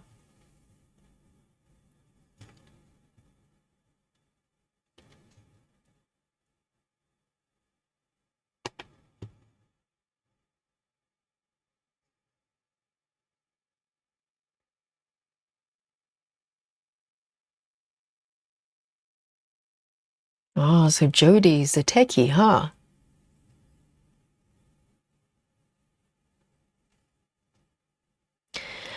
Bess Williams says, Concerned Ab, who made Stardew, is working on a new game. Yes, it's called Chocolate. Yes, I can't remember the haunted bit, the title of it. But yes, Bess says it's Haunted Chocolatier. I'm so excited for it. He's been working on that one for a little while. I've been hearing about it for years. But then again, it's, you know, one man show. So it's going to take a little while. He's still working on updates on Stardew Valley from time to time. So he's kind of, you know, divided. This gets spread quite thin, I think. Yes, I heard about the chocolatier game as well.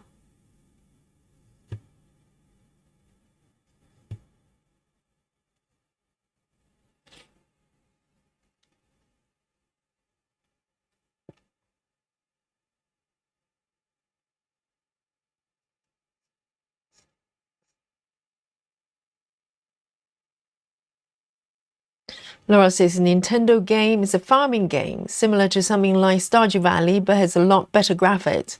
I think I know which one you're talking about. It's a bit more polished. I've never played that one, to be honest. I'm trying to think of whether there are similar games. Have you guys played one called Core Keeper? Oh, if you haven't, do it.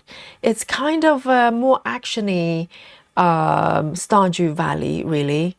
I play a little bit, and oh, it's very dangerous. You literally do not want to stop. It's it has a lot of, it's a little bit of Minecraft in there as well, a lot of crafting, and also Stardew Valley element of kind of growing things, you know, the whole shebang.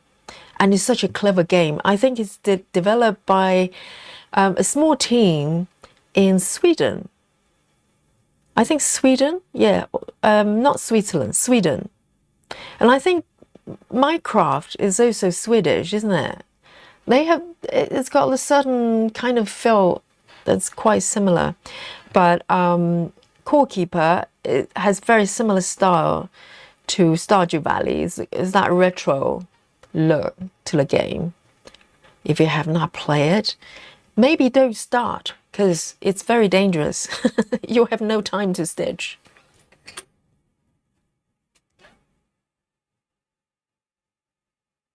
Janine says, I love Stardew Valley.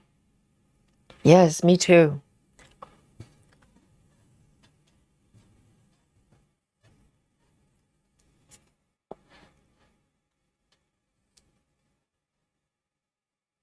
Suzanne says, I want that Winter Cookie Party Max color. That piece is very popular in this group. I've heard multiple stitchers mentioning that piece. Yes, go for it. Go for it.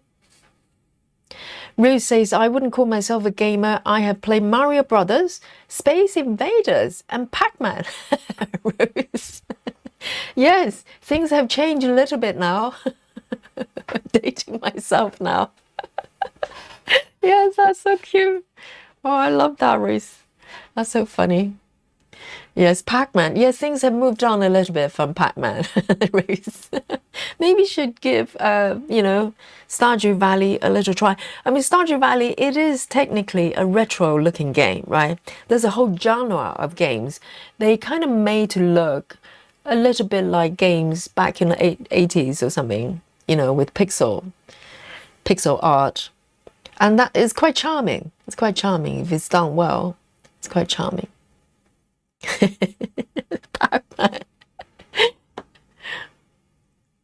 Jody says, a few years ago at Phoenix Art Museum, they had a video game history exhibition. In the middle of the exhibit is a huge Pac-Man game. There were a bunch of teenage boys standing around. They probably have no idea what that was. But I think Pac-Man is so iconic. Even if you were born, you know, 10 years ago, you probably have some awareness. I don't know.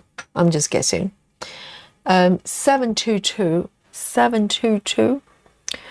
It's such a joy to know there are a lot of gamers here. We have a lot of crossover of different interests. You know, there's some true crime gamers, true crime, you know, people, fans, and, you know, some knitters as well. And we also have gamers. See, life is not linear. We're not one-dimensional. We're three-dimensionals and maybe more, 6.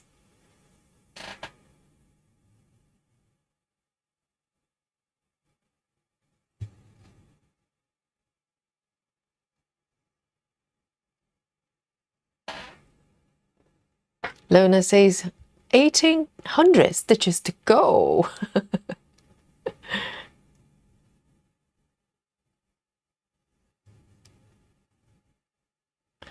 Oh, wow. Okay. So the moms take over.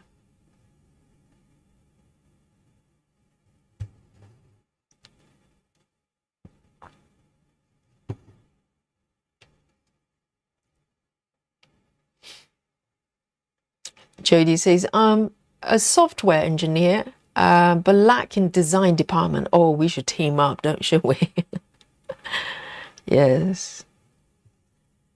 I can prototype. I can make things look like it's working, okay?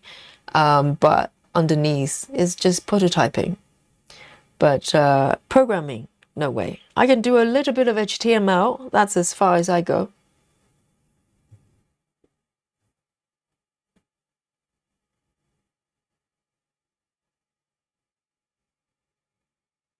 Oh, Lona says computer programming was my major. Lona, the secret's coming out.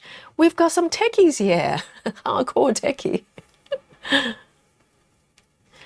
And oh, Suzanne. Suzanne says Alex taught himself how to make computer games. Okay, Alex is Suzanne's son, okay, not her kitty. Okay, that it would be quite remarkable if a kitty is teaching himself to program. No, it's it's Susan's son. Okay, lovely Alex. Yes, I bet Alex is very clever.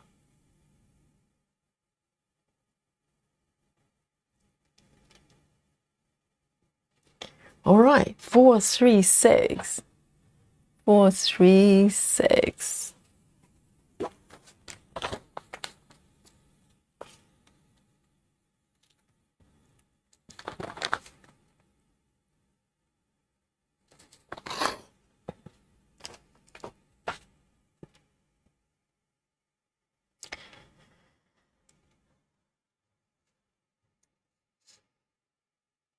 Oh, Sarah, do you mean power wash? Suzanne says, Sarah says, we power wash our house every summer. So Sarah is playing power wash, not simulator, but actual power wash every summer. Core-keeper is wonderful, isn't it? Best. I'm glad there's at least one core-keeper player. I love core-keeper. It's very, very involved. And it's so clever, such a clever game. And it's not predictable because a lot of sort of simulation games, you can probably guess, you know, do a bit of farming, a little bit of, you know, kind of Stardew Valley lookalike games. There are quite a lot. But Core Keeper is very different. It's full of surprises. Oh, dear.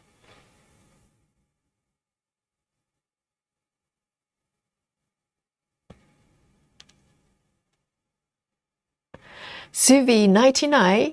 Yes, you need to get some rest. So you can stitch more, right? And Travis says, my son is addicted to Minecraft. I think it's really good for kids to play. It's such a, you know, creative game. You can make it however you want rather than being told what to do. I mean, nothing wrong with, you know, other types of game, but I think Minecraft is in its own category.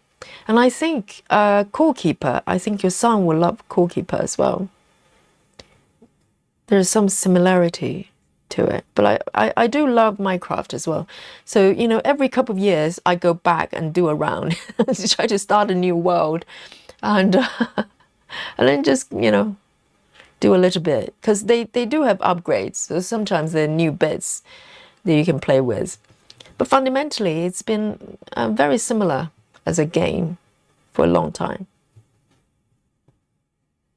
But I think is, you know, if your kids are going to play any games, it's much better to play Minecraft than maybe other types of games.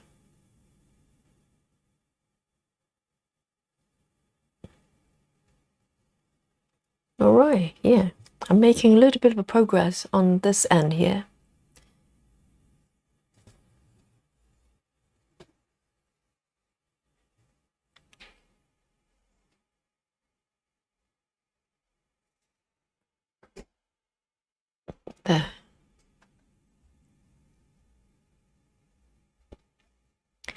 Lona says, I love Minecraft. Any game that you can craft is up my alley.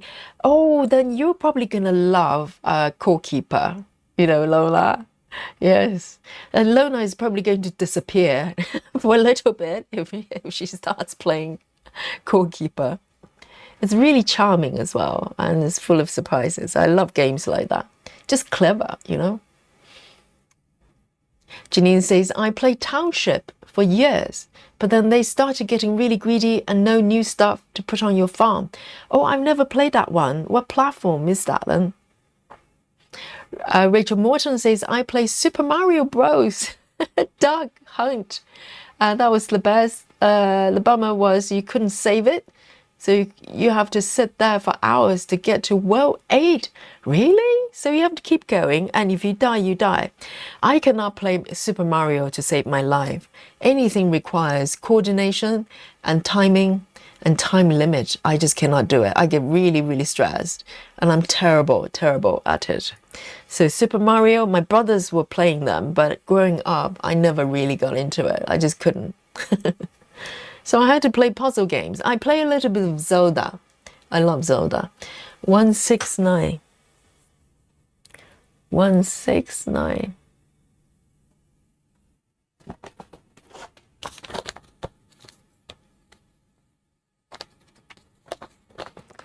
It's a gray color. 169, just one stitch.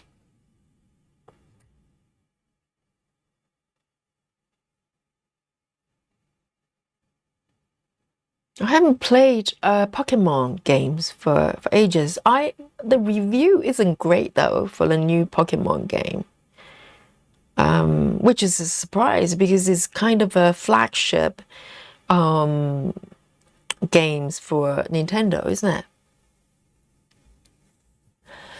Clara says, oh, we have a lot of gamers here. How exciting.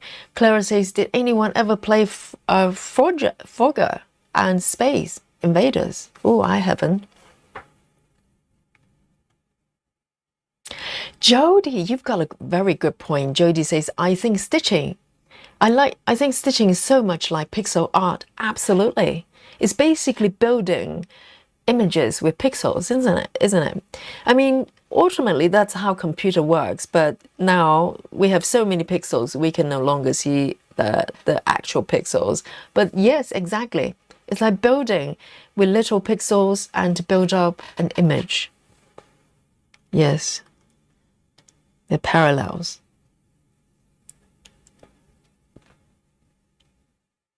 Oh, that's the one. That's the one, Laura.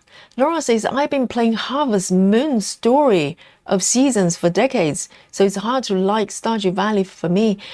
Is that the same thing as the one you mentioned before, like Story of Seasons? Yes, Harvest Moon is the name I recognize the game, so it's the same one. I have not played it, not really. But I can imagine it's probably similar kind of farming game. Farming, crafting game. Yes, any game I can take my time and do, I can do.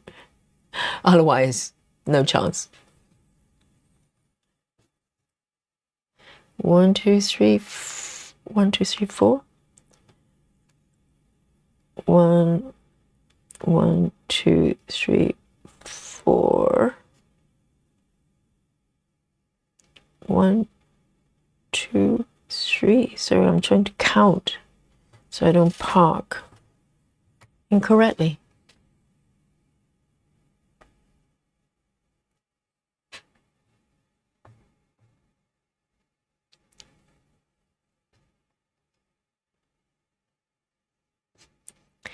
Beth says, Yogi, thank you for reminding me about Core Keeper. I'm going to dive in again during my break. I know. Isn't it fun, isn't it? Yes. Oh, just full of surprises. They're just so creative. Love to stitch And Cruz says, hello, Yogi and chat. I'm late to the party today. Yes, support. Submit the support. Submit the support. Submit the report. Okay, if you're late for the class, you're required to submit a report to Yogi, so I know why you're late. Okay, happy Saturday is indeed, and love to stitch. And Cruz says, I love gaming too, single player only. I'm too much of an introvert to play multiplayer games. Same here. I don't think I ever play multiplayer games. It sounds so stressful. You have to find partners to play, like complete strangers, and it's kind of a alone time, just to chill. So I'm kind of a single player person as well. Absolutely.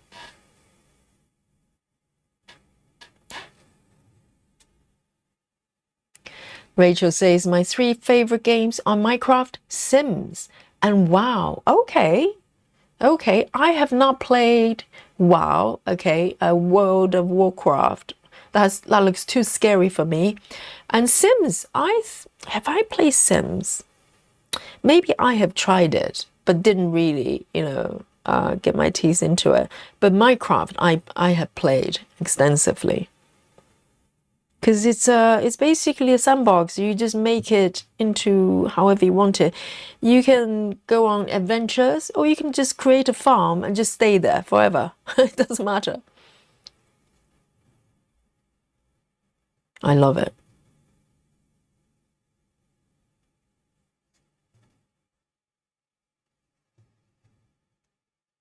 It's very it's like meditation, isn't it? When you're miming, or mining rather.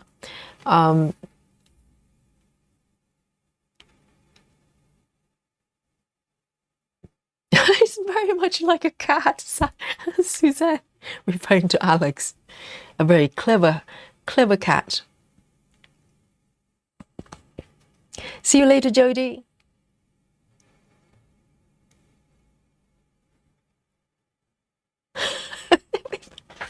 I'm just so pleasantly surprised by all the gamers here.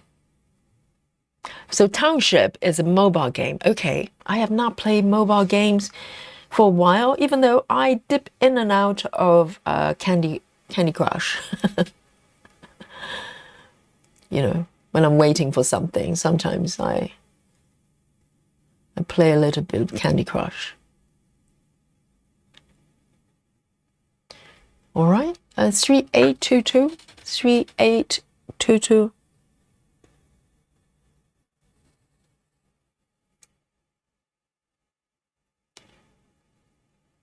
Oh, Natty has joined in the gaming conversation. I'm a Sims player. Yes, I do remember Natty mentioning that she plays some sort of simulation games as well. Yes. Yes, I think Sims. I think my issues with Sims is the characters look scary. I think that's why they all look like mannequins. And I do have issues with mannequins. So maybe that's why I'm not drawn to it.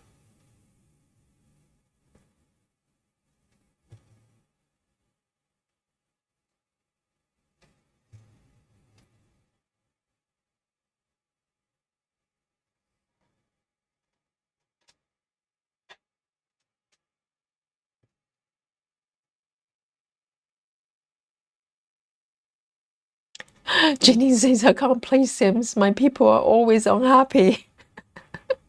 Exactly. We have enough problems already. Now you have to manage computer characters.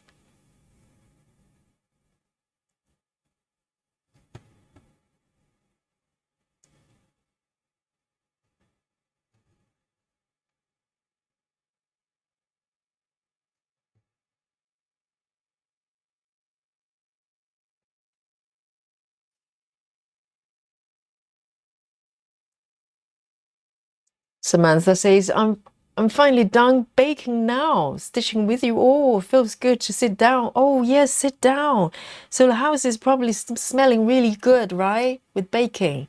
That's a reward. When you bake, it's like, it smells amazing.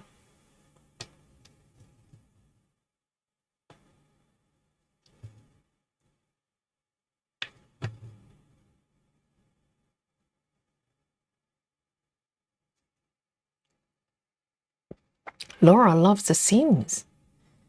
Yes, I'm just slightly scared of the characters. And also, if they're really unhappy, I'm going to get really stressed.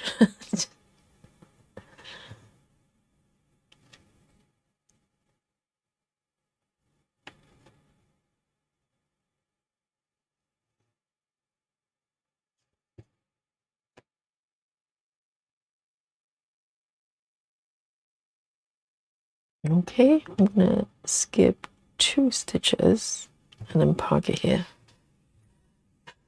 Nice progress over here.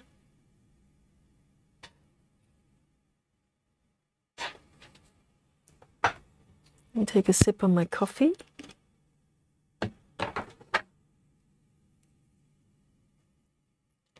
Travis says Donkey Kong Country on the Super Nintendo. I was the first video game I ever played. Travis, you don't look old enough to play Super Nintendo.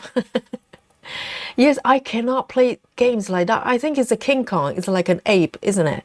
Like a big King Kong. I cannot play that game. Anything requires timing and coordination, I'm out.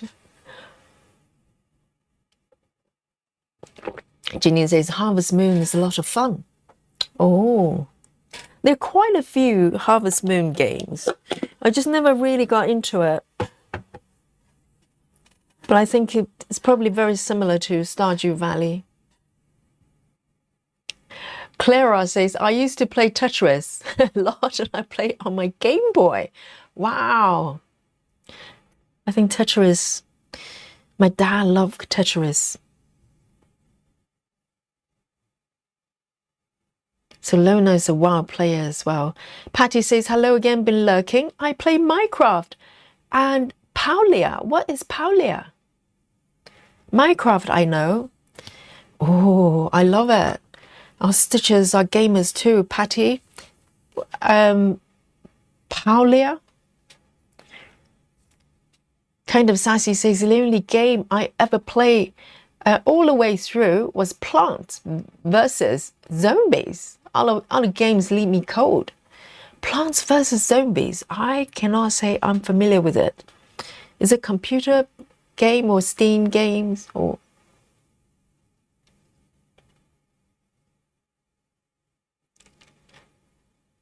Right, Travis says Jurassic World Evolution is an amazing game.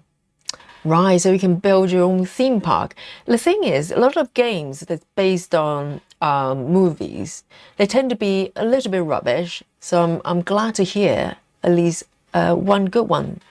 Because a lot of, movie theme games are just there to kind of, bank on the popularity of the game, of the movie, rather than being a proper game,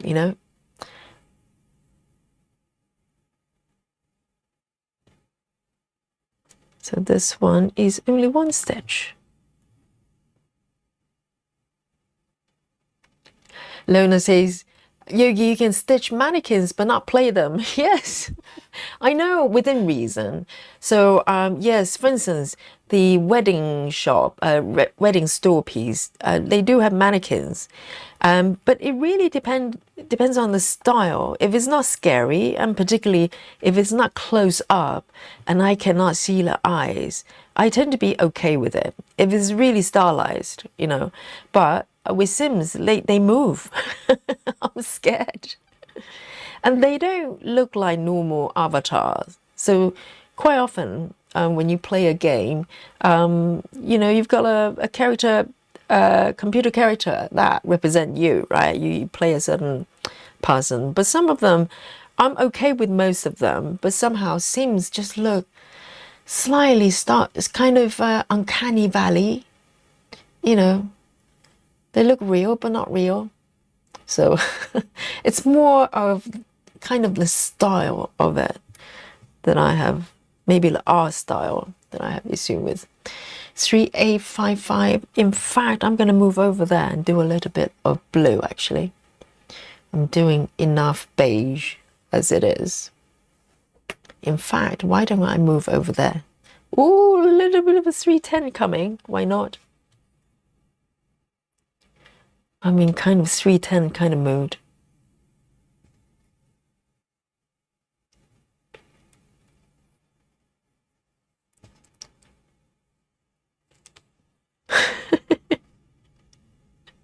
Lona says Yogi gets stressed if her squirrels run out of nuts and rush to the store.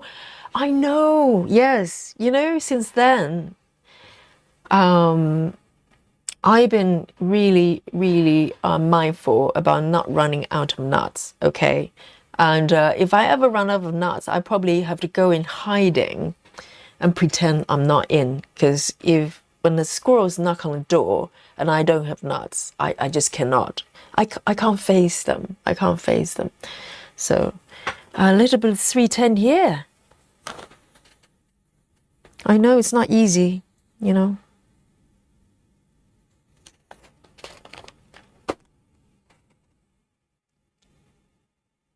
Janine says, never heard of Planet Zoo, but I do have. I think JWE is probably Jurassic Park thingy. Everything. Everything art. Hello, welcome. Stardew Valley is one of the only games I play. Used to play Genshin Impact, but my device is too slow for it. Oh, is this some sort of multiplayer game? I wouldn't dare, because I like single player games. But yes, welcome. And Stardew Valley is nice and relaxed, isn't it? And there are sort of puzzles and mysteries as well, which is very nice.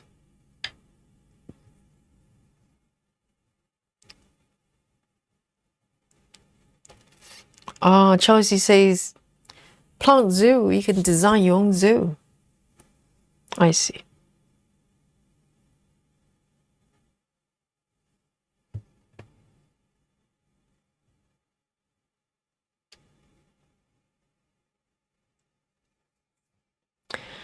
Patty says, Paulia is a multiplayer game but can be played as a single player. Other players are in the game, but you don't have to interact with them. I've been playing as a single player. I've never heard of Paulia, actually. So it's kind of a... How do I categorize that? MMO-ish.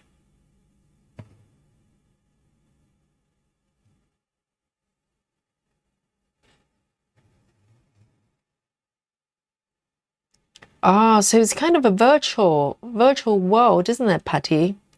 So you can create a friend list, but all the characters not characters, all the entities in there is played by another real life player, right? It sounds like MMO.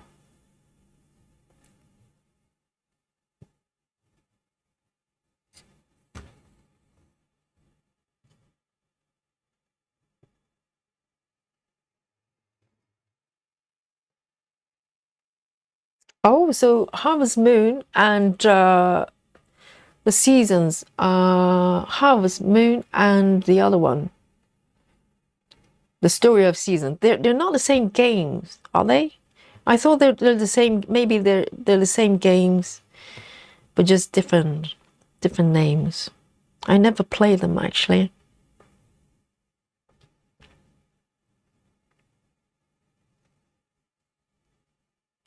Kind of sassy says, computer games sucked up 3 days or 3 years. 3 days of my life, I'm not sure I even slept, and it was different plants and fired up bullets. Oh, and zombie as well. There are always zombies in games. Isn't that interesting? There are zombies in so many games.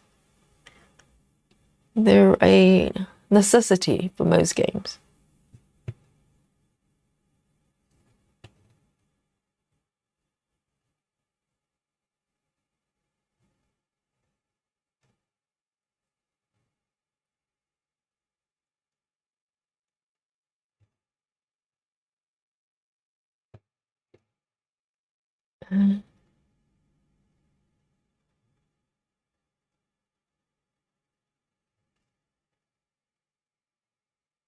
MMORPG. Huh.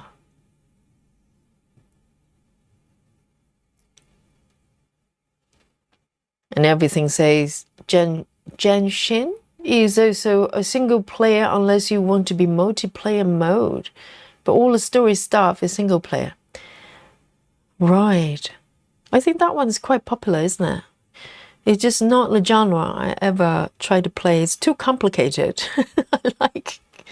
I like a cozy little world that I can just hide in and just do what I want.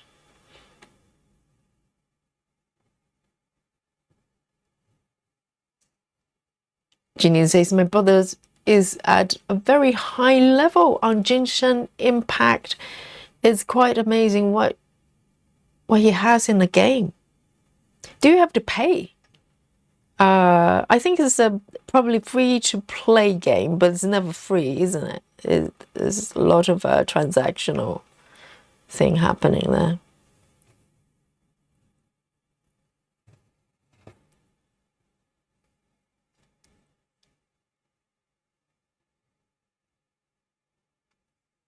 Oh, Patty, that looks interesting. So you can farm, mine, craft, fish. It sounds like Stardew Valley.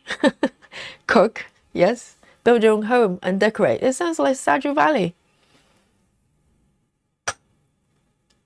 But you're playing with other players.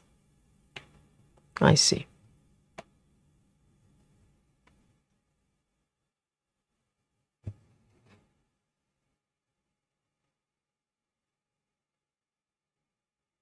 Oh, Lona says, zombies don't bother me, but the creepers in Minecraft. Creepers are the worst, aren't they? They literally creep up behind you and everything explodes. It happens so many times with my houses that I spend hours to build.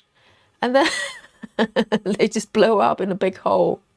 Yeah, a crater. Yes, creepers are the worst out of all the mobs.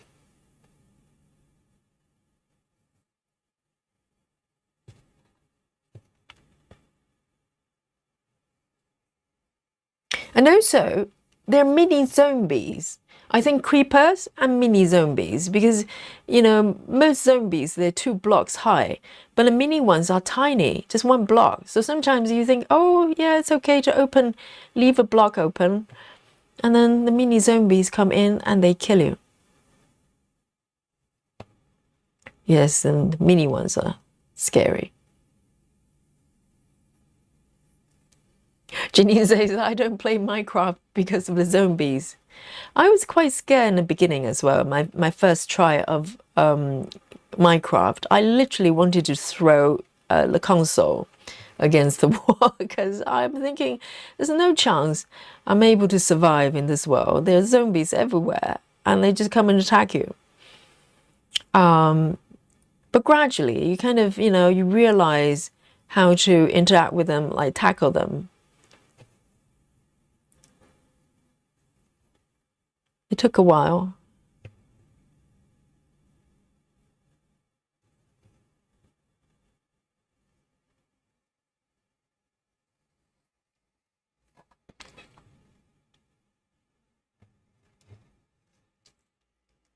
I never hear them coming. No, that's the whole point. They creep up behind you and then just go boom. That's why they are called creepers.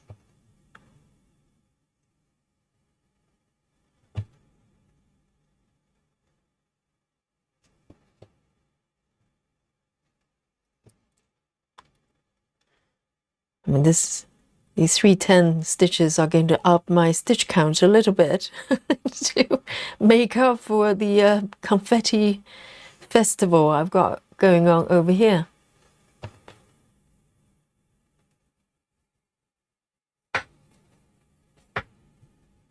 Janine says it's free, referring to the online game. But to get a good stuff, you have to pay. Yes, just like real life. Just like real life.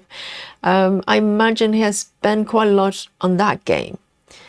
Yes, I think microtransactions can build up very quickly, I think.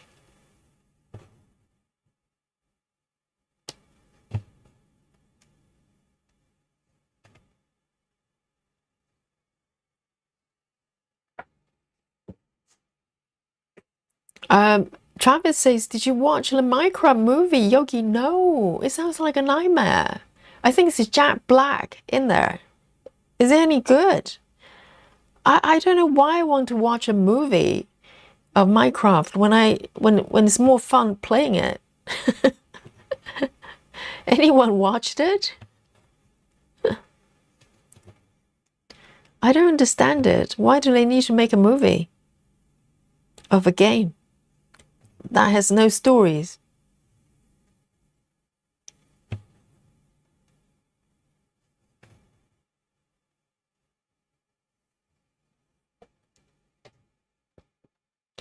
Patty says, when I play Minecraft by myself, only play the version without the monsters. Oh, I know, the peaceful mode. Yes, creative mode. Creative mode. When I play with my daughter, she fights the monster while I hide. Oh, that sounds like a bonding experience, isn't it?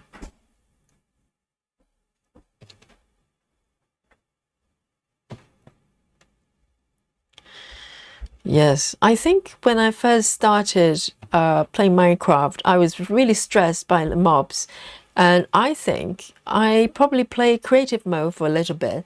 But then I kind of started to crave for a little bit more challenge, you know, a bit more challenges. I like the element of having threats from the outside. And then a lot of what you're doing is trying to protect your bases. And that makes you want to kind of move forward with the game. And I think a lot of people just use it almost like a digital Lego, and just use it to build amazing things. I've seen some crazy stuff people created with Minecraft.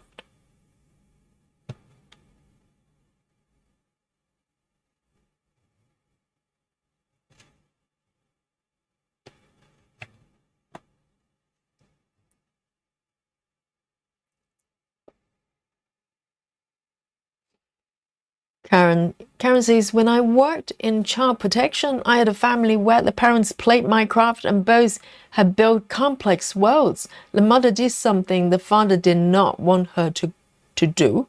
Huh? Oh. He was quite violent and controlling, destroying the world she had built. Oh dear. So the husband was even you know, an asshole, even in the Minecraft world. That's not nice. You know, time to get that divorce paper ready. Seriously. If someone's mean enough to destroy your Minecraft world, time to run.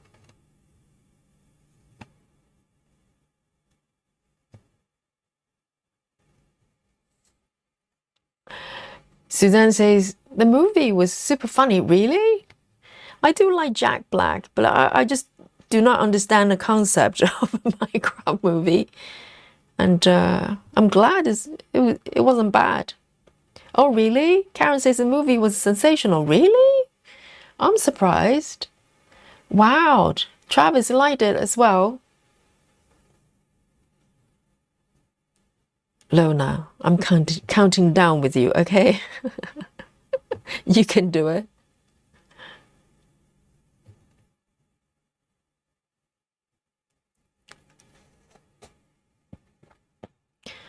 Oh, listen to Lona. Lona says, I've only done 1,085 stitches so far. I need to fix a supper. So it's a very, very slow day for Lona, that she only managed just slightly over 1,000 stitches. Oh, Lona, seriously.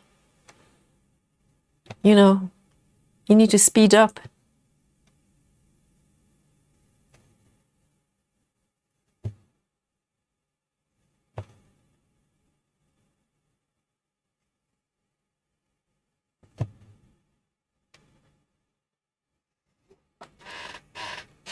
Nice.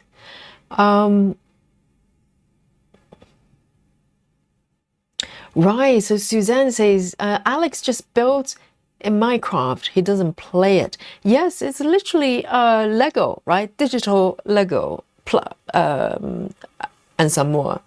Yes, I have seen people building like in a replica of an entire city, like real cities, and they just use Lego blocks to do it.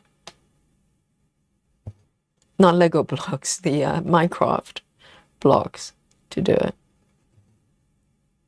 Yeah, it's digital Lego.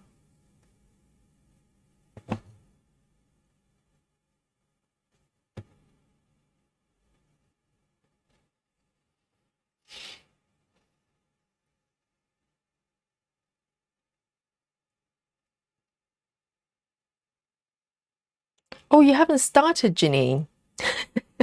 0 stitches. Yes, that's a very good starting point, right? 1. So maybe I'm slightly ahead than Janine today. Janine's stitch count is 0. So I think I'm winning.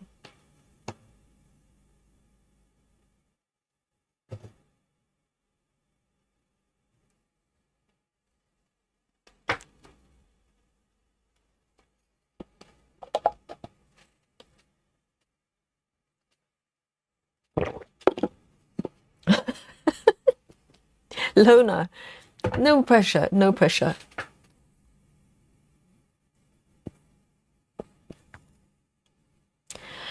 Chelsea Summer says, I wish I could do first-person games, but they make me motion sick. That's an interesting one, Chelsea, because I tend to get motion sickness as well, but not with some first-person games. I have no issues at all, but some third-person ones, I get very sick. So, for instance, I play some Far Cry during COVID because I just needed a little bit of stimulation. So I tried out some Far Cry games, and I was fine. It's first person. I thought I was going to get sick, but I was totally fine. But there are a couple of games, the third person. So in theory, I shouldn't get sick, and I got violently sick. I think it's more about how they treat the motions. I think lower budget games tend to make me sick a little bit more. So I'm thinking maybe it's just, I don't know, maybe gamers, game developers will know why that is. So it's not really to do with whether it's first person or not. It's more of how the motions are being processed, I think. Because Minecraft is I play first person as well. I have no problem with Minecraft.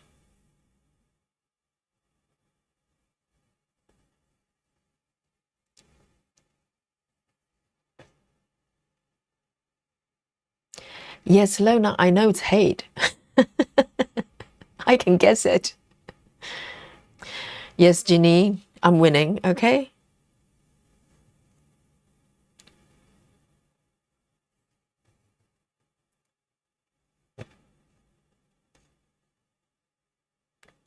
And I've got a lot of these 310 stitches to make up for the confetti I was doing.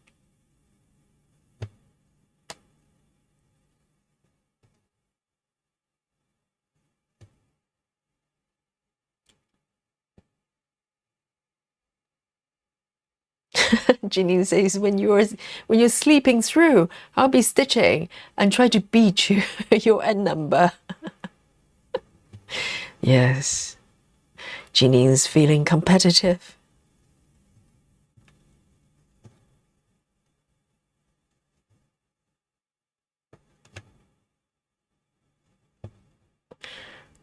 let me end this one here. And let me look at the time. We're 10 minutes to midnight. Okay. So I'm going to pick one more color, and it will be my last color of the evening. Oh, I know. So I think it's going really well. I'm really having fun. I'm going to pick one more color. Okay. Nice and easy. I might pick one more color around this region.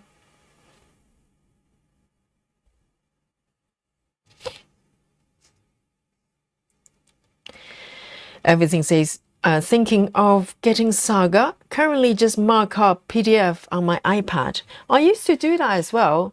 So if you have an iPad, Saga is a good option, but make sure, I don't know whether everything you are new to the channel. If you are, we have a Facebook group, okay? And if you are looking to try out Saga, you will need to convert the PDFs to Saga compatible format, okay? And it can be a little bit of learning curve. If you need help, we have Facebook group members there to help you. You can post out something, you know, if you have questions. But I think if you get Saga to work on your device, it's really, really good. So you will not regret it. There's no trial period, so you have to buy the app first. But look into the conversion first before you decide whether it's for you. The conversion process requires another app, or maybe you can ask the members to help you with the conversion. So I am going to 1, 2, 3, 4, 5, 6. I'll see if I can manage the final 6 stitches with this tiny little piece of the thread here. I should be able to manage 6, okay, and they will be the last ones. Janine says gamers tend to be a little competitive. Exactly. But I'm not, though, because I play really laid back games. I play games that I don't need to compete with anybody, just like single person. And, you know, I just do it my own pace, a little bit like the way I stitch.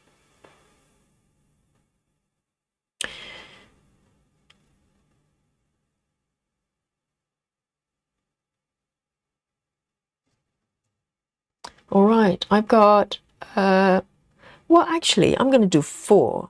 I think this piece is so short. I think I'll be quite happy if I manage 4 stitches. So these will be my last ones, 3, 3, 7, 1.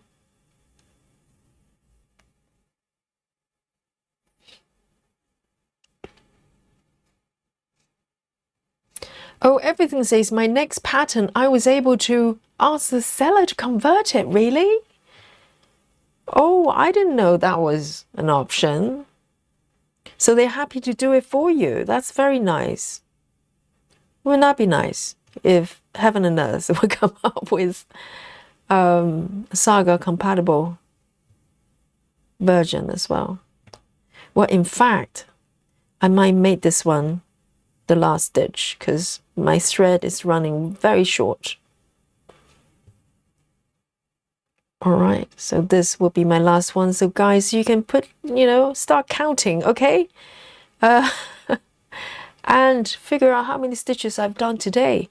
I think I've done, I made pretty good progress today. It's a nice balance between, you know, filling in a little bit of the background here and some tackling the robot area there, which is a lot more, you know, more color changes, and then move over here to extend this line downwards a little bit more.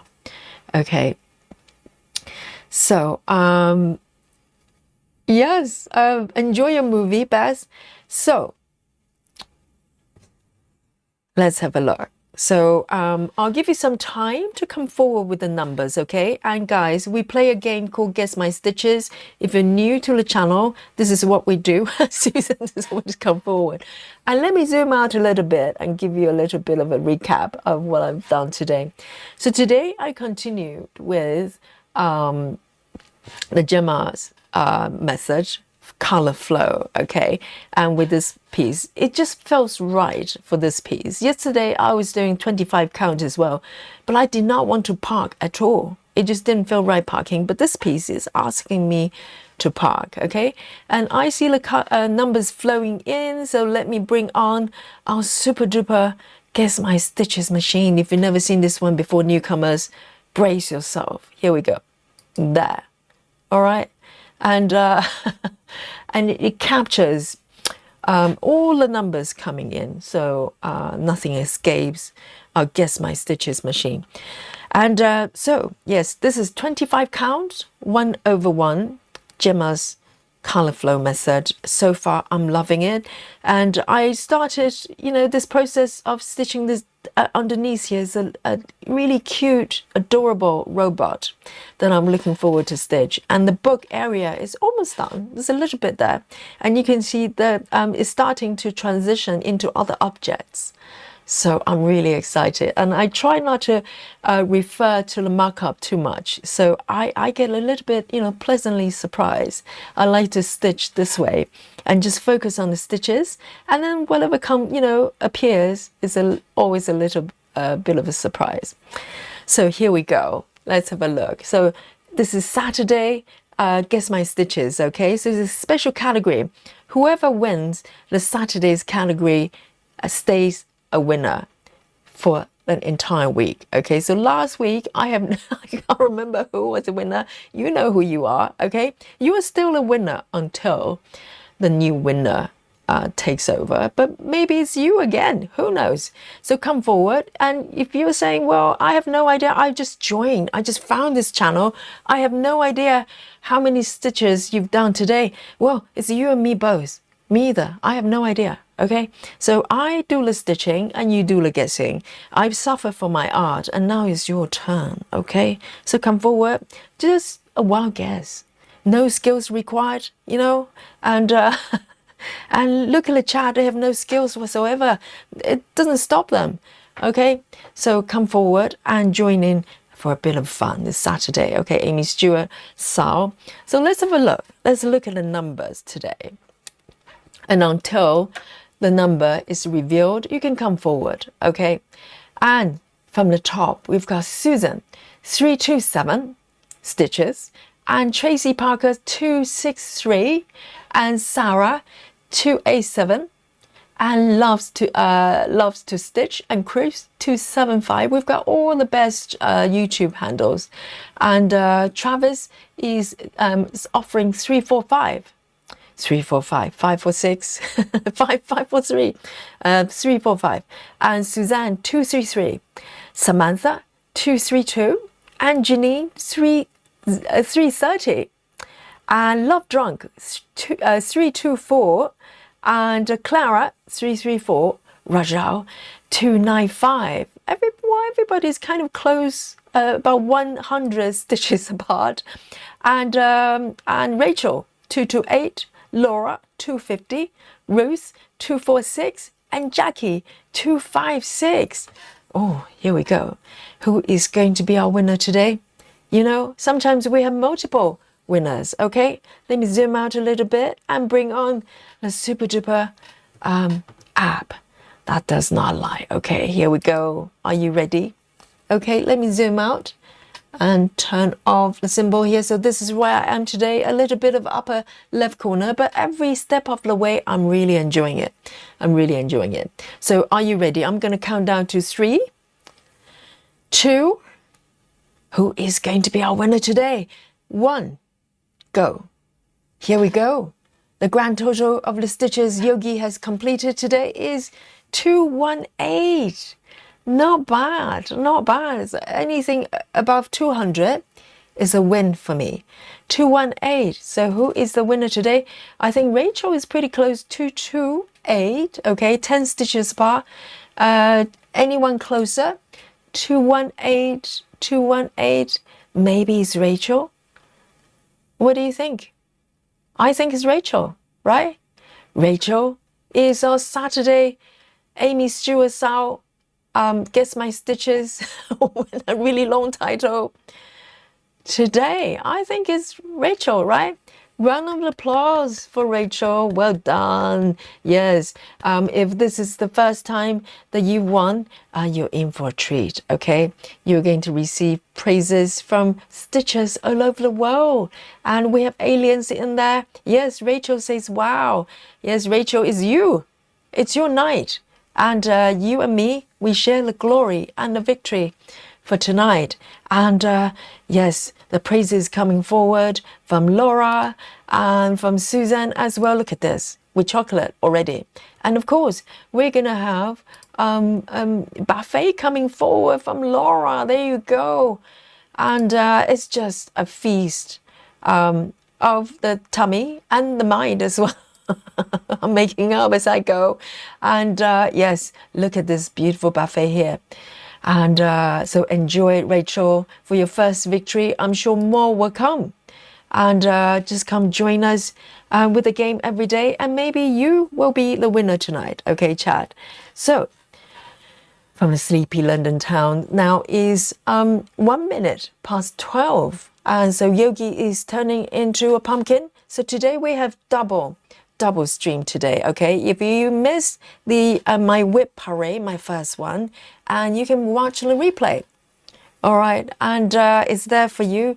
And thank you for joining me today. And I hope you enjoy your stitching. I had a great chat with you as well. So from the sleepy London town, Yogi signing out. And tomorrow, Sunday, we're back for a peaceful spot of stitching. So come and join me, and we have a chat and stitching together.